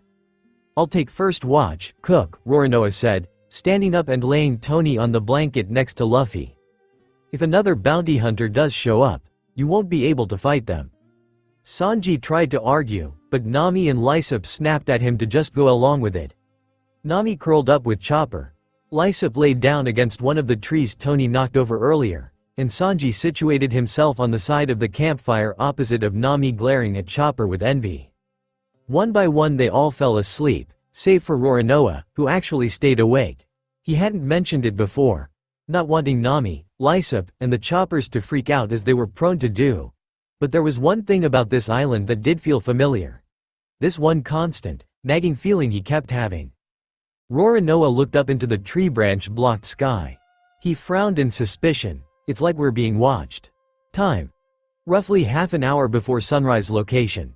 Jungle on the edge of Kala's southwestern beach. Go on, say it, Runo said proudly, pushing a bush out of his path. I'm a genius. This the 5th time you've told us to say that since we re-entered the jungle, Vaughn said, uninterested. And how many times have we said it in that time period? None, but a guy can hope, right? Come on, just say it. I had a genius plan, and you two are impressed. I wouldn't say that even if you paid me the bounties of Monkey D. Dragon and his son combined, Arity said with a snarl. She yanked on one of her shoes. Not after you made us walk for 2 hours trying to find that stupid ship. My feet are killing me. Vaughn rolled his eyes. That's what you get for wearing impractical footwear. My shoes are perfectly practical for what I do. Whatever helps you sleep at night, I hate you. I can live with that. Are you guys flirting? Runo asked teasingly. Yeah, you're so flirting. Go right on ahead, I'll just keep reveling in my own brilliance. I don't date younger men, Arity said with a mean smile. I don't date old hags, Vaughn retorted with the same smile. I'm only 3 years older than you, by that math, that makes you 30. I'm still 29. Looks like Carrion isn't the only one with issues, Runo snickered. He was clearly in a much better mood than before. Man, a psychiatrist would make a killing off of. Vaughn, without warning, slapped a hand over Runo's mouth. Wait, shut up for a second. The trio stood in silence as Vaughn closed his eyes and concentrated. After a couple minutes, the sniper, swordsman opened his eyes. About 20 voices just went silent, unconscious, not dead, Vaughn announced. He then wrinkled his nose and ripped his hand away from Runo's mouth. He glared at the violet-haired man. Did you just lick my hand? Maybe, Runo answered childishly. And what are you talking about? I don't hear anything. Stupid Kenbunshoku hockey's been muted since we got to this stupid island, remember? Obviously, unlike me, you haven't worked your way around it yet, Vaughn mused. He broke into a brisk sprint and motioned the other two to follow. Just come on and follow me. Arity and Runo looked at each other, shrugged, then chased after Vaughn. They ran for about 5 minutes before finding themselves back on the beach, where they were treated to a very unexpected sight. Scattered along the beach, floating in the water, and even thrown into the very edge of the jungle trees that met beach were the members of the Carrion bounty hunters. Many of them were cut up or had burns, and every single one was unconscious. There was no sign of an enemy having been there. Aside from the unconscious lackeys, anyway. The trio walked out onto the beach. Yeesh, what the hell happened here? Vaughn asked. It's like someone threw a party and forgot to invite us. Arity toed one of the men. He grunted but didn't wake, so at least this meant he and the others weren't dead. She reached down and checked the badge on his shirt. This is Theta Unit, Arity confirmed, standing back up. Carrion told them to quit searching long enough to salvage the silverback. Yari went to go supervise when she caught the message on her baby Den. She called me right before we found that ship, though she said she took half of Theta to look for the straw hats while the rest continued salvaging. Vaughn looked up and down the beach. I don't see her now. Runo reached down and picked something up that had washed ashore. It was the sheath of Yari's shikomizu, the part that formed the actual parasol. That meant she had been here before, even if she wasn't now. He stood up and scanned the beach, until his eyes caught something floating in the water. His heart skipped a couple beats and he pointed out towards the sea. Guys. Vaughn and Arity glanced to where Runo was pointing, to see the remains of a purple top hat floating in the water. Arity went blue in the face. You don't think? Apparently he did think, because Runo immediately tried to dive into the water. Hold on baby sis, I'm coming. Before he could leap into the sea, Vaughn tackled him into the pink sand. Let me go, vamp, Runo hollered, throwing Vaughn off with ease. I have to save my sister. Runo, you're a devil fruit user. Vaughn snapped back, jumping to his feet and poking Runo's chest with each following word. You can't swim. Oh yeah. Runo pondered the predicament. Okay then, you save her. I can't swim either. Oh, then who's supposed to save Yari? The two men paused to think, then glanced over at Arity. The blonde woman grimaced. Do I have to? She asked, as if they were asking her to do something menial and boring. Arity. Vaughn said in a warning tone. Arity sighed. Fine, but I'm not giving her CPR. She jogged across the beach and dove into the water with a splash.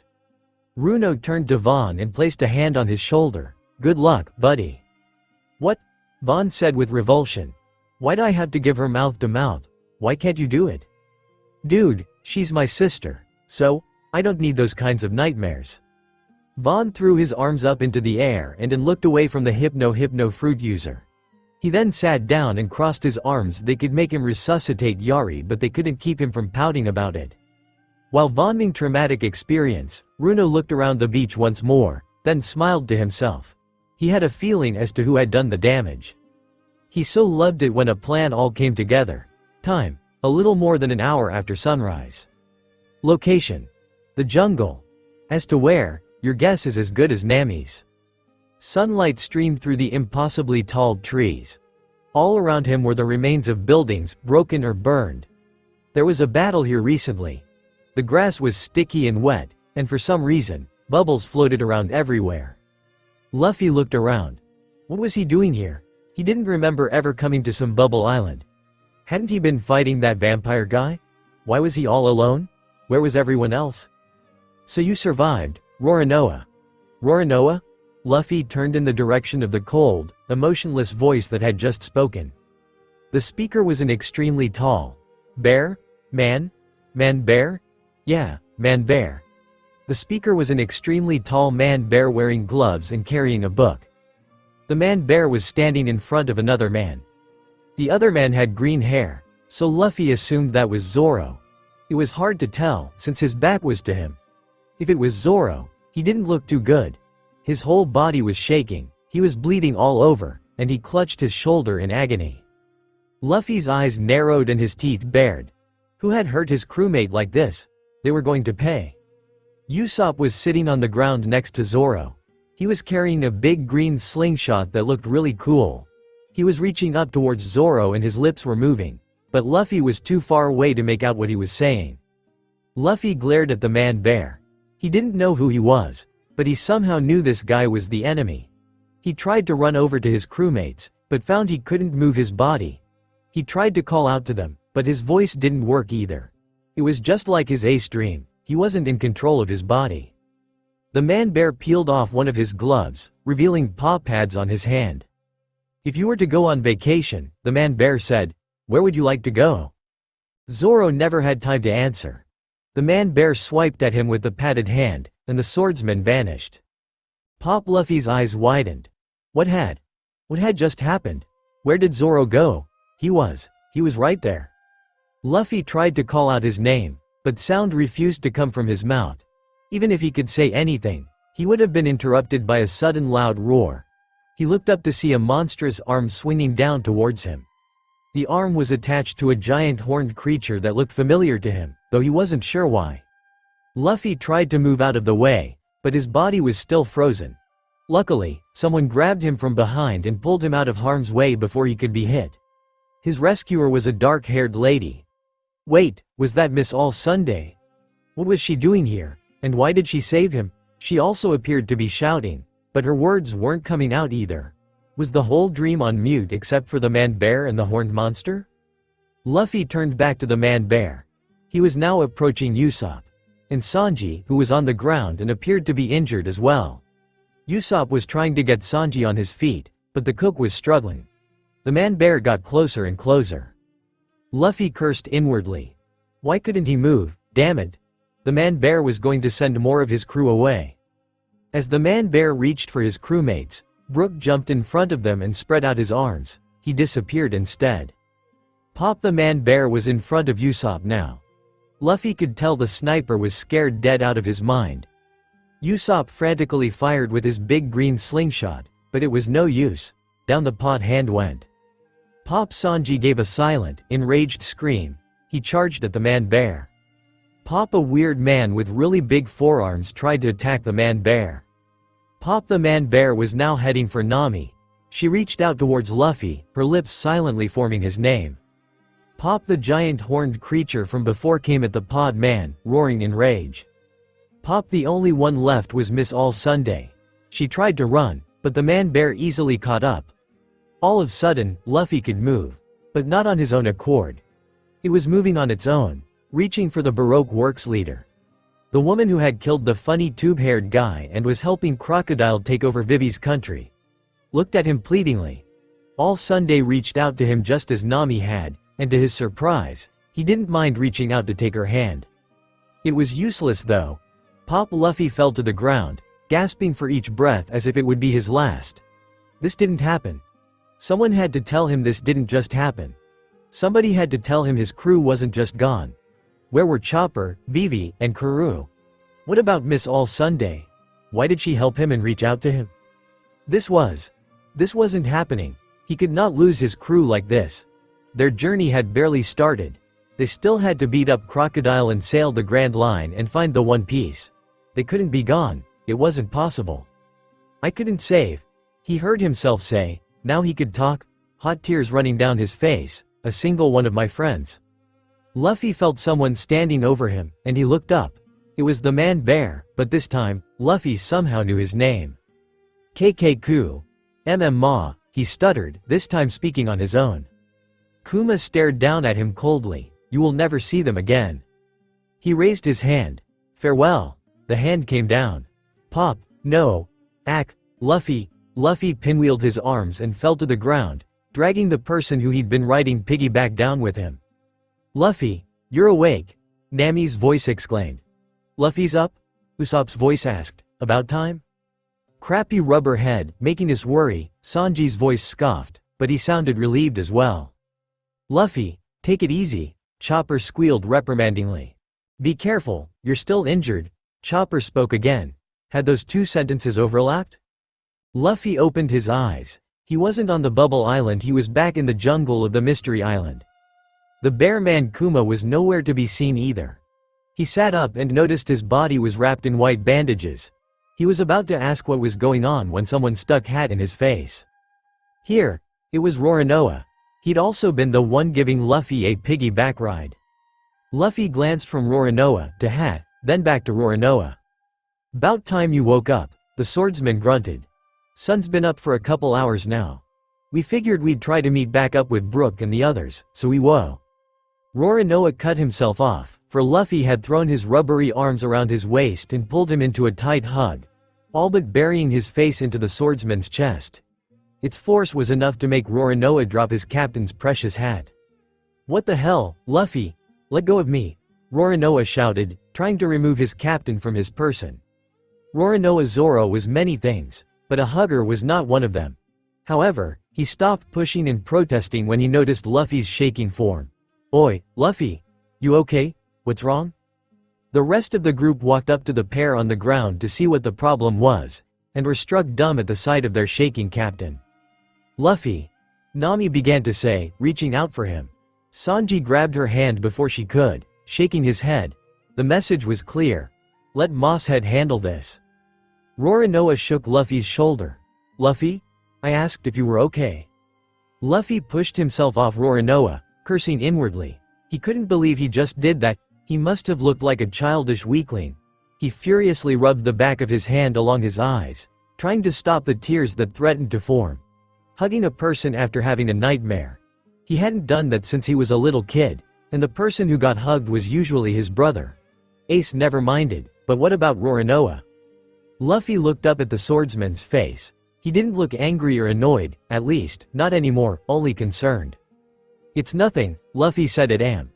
Roronoa crossed his arms. Want to talk about it? Luffy shook his head, not looking Roronoa in the eye. No, it's fine. Just say none of you will ever disappear, alright? The concerned expression on the swordsman's face melted into a stricken one. It was as if that of all the things Luffy could have asked of him, that was the one thing he hadn't wanted to hear. Tony and Lysop had similar expressions. All three carried a guilty light in their eyes that did not go unnoticed by Nami and Sanji. Chopper was too busy fussing over Luffy's injuries to really notice. You really are a moron, Lysop broke in with a heavy sigh. Before Luffy could respond to that, Lysop reached down and jammed Hat back on the rubbery boy's head. Of course we'll never just disappear, so don't go asking stupid things like that. Luffy stared at his sniper for a moment, then adjusted his hat and grinned. Yosh. Chopper went into heavy point and helped his captain stand back up, and Tony did the same for Roronoa. Anyway, I'm glad you're finally up, Luffy, Lysop continued. That vampire guy really did a number on you, huh? Luffy stared at the long-nosed man with a blank expression. Why are you staring at me like that? Usopp, when did you get all manly? Seriously, that did it. Nami broke into peals of laughter, and Sanji choked on a chortle of his own. Luffy turned and waved his arms at Chopper and Tony as the reindeer returned to their smaller forms. And why are there two of Chopper? Roronoa rolled his eye. Here we go again. One dumbed down explanation later. She, I get it now, Luffy laughed, now walking alongside his comrades and eating his bento at the same time. You guys are from the future, just like Zoro-san.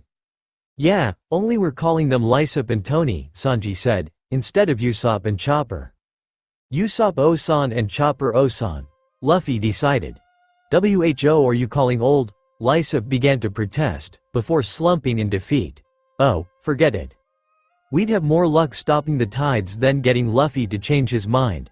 Tony agreed in the same defeated way. Chopper looked at his older self in fear. That tone was so dejected. Just what was Luffy going to put him through in the next few years? While we're asking things, mind telling us what happened with you and Vaughn? Nami inquired. You were beat up pretty badly.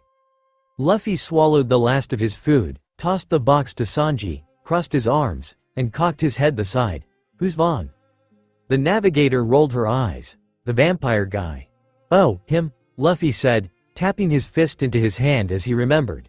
He frowned. That guy cheated. He was able to shoot me and made blood do weird stuff. I almost had him, but then he made my head all heavy and I passed out. Your head is already heavy with rocks, Roronoa pointed out in deadpan. How could that red-eyed freak make it any heavier? I think what Luffy means is that Vaughn made all the blood go to his head, Chopper theorized. I remember Arati asking him if he got bored and did that, and he said yes. Sanji considered the doctor's words. So it's like when you hang upside down too long and you pass out from the head rush. I used to have that problem when I was first learning how to do my handstands. Really? Chopper asked curiously. I don't care what it is, it was still cheating, Luffy huffed. He cut our fight short and we didn't even get to finish it. I'll get him next time though. Luffy, I don't think that's a good idea, Tony said, shaking his head. Huh? Why not? Roronoa stopped walking and shot Luffy an angry glare. Because when I agreed to let you help me search for my crew, you agreed not to fight anyone without my saying so or unless you absolutely had to. Everyone else stopped walking as Roronoa did. I did have to, Luffy argued. He could have stopped your heart with those sleepy darts, Chopper said so. Revenge is not a good reason to fight, Luffy, but what about that time in Water 7, Tony began to say. Roronoa shushed him. Shush, that was different. He turned back to Luffy. Nevertheless, you still went against our deal, and now look at you.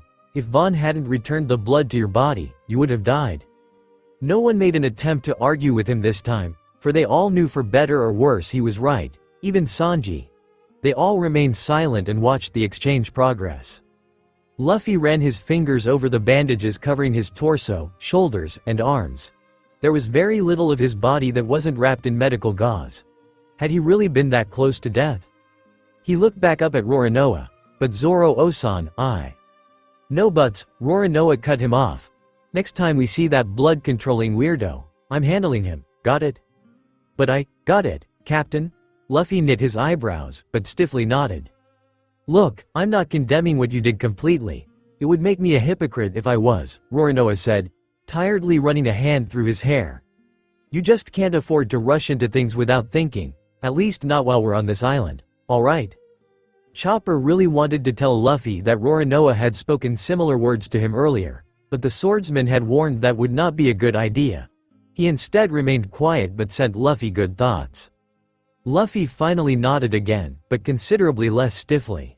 Satisfied, Roronoa turned back around and returned to walking, as did everyone else. However, the tension hadn't left completely, obvious by the way no one spoke up or made any attempts to converse. They simply let Nami lead them, but the navigator often grumbled to herself and made them change direction. This went on for about 15 minutes until Luffy couldn't stand the quiet any longer, and he decided it was safe to talk. Luffy glanced around the jungle. So, where are we now? Zoro-san said we're trying to get back to Vivi and the others, didn't he? He did, Lysop replied, but we're having a little trouble. Trouble? Nami crumpled up a piece of paper she had been writing on and threw it on the ground. I have no idea where the heck we are. What? Luffy shouted. He looked terrified. But you're the navigator, it's your job to know where we are. Hey, don't blame Nami. Sanji shouted back. She's doing the best she can. I'm trying to make sense of our location, but with all the random running around we've been doing, I've completely lost our original path. Nami gestured to the jungle around them.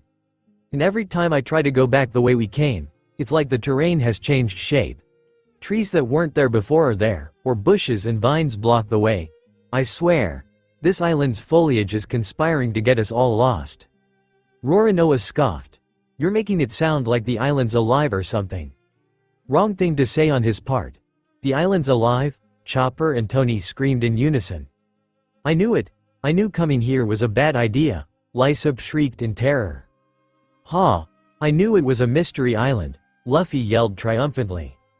Shut up, the island's not alive, Nami hollered, bonking the 4 boys on their heads. Luffy, Lysop, Chopper, and Tony fell to the ground, nursing large lumps on their heads. By this point everyone had stopped walking either because they were in the aforementioned group and had been knocked to the jungle floor, or they were Roronoa and Sanji, who had halted to wait for Nami to work out her irritation. The red-haired young woman groaned and slumped to knees. The island better not be alive. I don't think my sanity could take it if it was. If it is alive and its goal is to drive us all bonkers, it's doing one heck of a job, Sanji said, stubbing out a cigarette then replacing it with a fresh one. Then he knelt down and patted Nami comfortingly on the shoulder. Just remain strong, Nami Swan. We'll figure it out. I don't know if I can. This island has already thrown so much at us, Nami said miserably. Time travel, bounty hunters, disembodied voices, rainbow fog, moving terrain. Hold Ed. He stood up. Nami, could you say that again for me? Sanji helped the navigator stand up, after which she gave the sniper a confused look. Disembodied voices. Lysop shook his head. No, after that, moving terrain. Lysop slapped his forehead then held his hands out in front of him. The one in the middle, 6. The rainbow fog? Nami guessed. That's it. He walked over to Nami and placed an arm around her shoulders. Much to Sanji's annoyance, Nami was too confused to care. Tell me something, Nami. What exactly do you mean by rainbow fog? Tony picked himself up from the ground. Rainbow fog? I guess we never mentioned it, huh? Nami said. She started to explain. When we first got stuck in the current, we got pulled into this thick fog surrounding the island where we eventually heard the voices we told you about. It seemed to be normally colored fog at first, but then it quickly became filled with all sorts of different colors, like a rainbow. Lysop's eyes widened, then he groaned and stepped away from Nami, rubbing his temples. Great, just great. What's great? Nami asked. Lysop, what do you know? Only that I now have an idea as to where we are, Lysop sighed. He turned to Tony. Tony, you thinking what I'm thinking? Tony crossed his little arms and nodded knowingly. Rainbow mist? Lysop crossed his arms and nodded in the same knowing manner. Rainbow mist, 7. The rest of the assembled pirates, Luffy and Chopper having already gotten up off the ground, gave the sniper and future reindeers similar questioning looks. What are you two babbling about? Roronoa asked impatiently. Lysop placed a hand on Roronoa's good shoulder.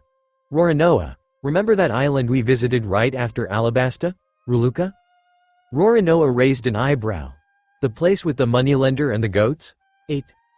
No, that was Goat Island, Tony informed him. He means after that. Ruluka. Roronoa sounded the name out. It suddenly came to him. Oh yeah, the island with all the crazy taxes. That island sucked. His eyes widened, and he slapped his forehead. Of course, the rainbow mist. Why didn't I think of that sooner? Because your skull is full of algae instead of brains, unlike the rest of us, Sanji suggested sincerely. At least it's not totally empty like yours, Arrow Cook. Roronoa barked at him. Sanji moved to fight him, but Nami punched his arm, making him back off only somewhat reluctantly. What are you guys talking about? Luffy asked. What do goats and taxes have to do with anything? They don't, actually, Lysop admitted. Sorry, Luffy, we're going to have to spoil a future adventure, but it's important. If it's important, then it's okay, Luffy assured him. Just try not to give too much away. We'll do our best, Tony promised. You see, not long after we left Alabasta, we came to this island called Ruluka. To make a long story short, while we were there, A few members of our crew accidentally entered a phenomenon called the rainbow mist. As the name implies, it's a rainbow-colored mist that appeared in front of the island. When we sailed through it, we entered a pocket dimension called Ape's Concert, Lysop continued. It had no sense of time. We met a bunch of kids who got stuck in there 40 years ago and hadn't aged a day. 40 years? Nami, Sanji, Luffy, and Chopper exclaimed together. Are you saying we're in this Ape's Concert place and 40 years have already passed on the outside? Chopper yelled. No, it can't, Nami yelled fearfully. Vivi still needs to save her country, they can't wait 40 years for her to show up. Vivi-chan can't wait another 40 years either, Sanji agreed, teary from the thought of his poor princess's suffering. I waited 10 years to start my journey, Luffy shouted, tugging at his hat. I can't wait another 40 years to continue it, this sucks. Would you all pipe down? Roronoa snapped at them. The circumstances of how you got here may be similar, but I doubt this is actually Ape's Concert. The past Straw Hats stopped panicking and expectantly awaited further explanation. Roronoa is right, Lysop said. Ape's Concert was a foggy ship graveyard where no light shone, not a tropical island where it can't decide to be night or day. Also, you said just a minute ago that the fog didn't start out as rainbow-colored, right? Tony added. It didn't turn rainbow for our crew at all. It was gray the whole way through. We're just saying that two events may be connected is all, Lysop finished. When I was following the hunters, I heard them call the island, Kala. You told me and Tony that you learned something about that, didn't you? Yeah, Brooke said there's a fairy tale about this island in the West Blue. Luffy replied. He made a pouty face. He didn't tell it though. He said he didn't remember much about it except the island was stupid like Zoro and had treasure. At the mention of treasure, Nami's eyes became berry signs. Oh, if only they could find that legendary treasure. What do you mean stupid like me? Roronoa demanded. He means the part about it being lost in time, Mosshead, Sanji clarified. I don't get lost, you guys just go places without telling me. Is he always like this? Chopper whispered to Nami. Yes, unfortunately, Nami replied in a dulled tone. Hey, Roronoa, isn't Robin also from the West Blue? Lysop asked the swordsman, interrupting another possible argument with Sanji. Think she might know anything about it? Roronoa turned away from Sanji and to the long-nosed man. She does make a point of knowing about history and legends, and she did know about the rainbow mist the first time around. It's worth a shot. But we don't know where she is, Tony reminded them. She went off on her own after we weighed anchor. Then let's go meet up with Brooke and the others, Luffy declared. Then we can find this Robin lady. We're sure to find her with more people looking. You mean I finally get to meet the elusive second female member? Sanji gasped excitedly. He twirled in a circle, Melorine. Nami's sweat dropped.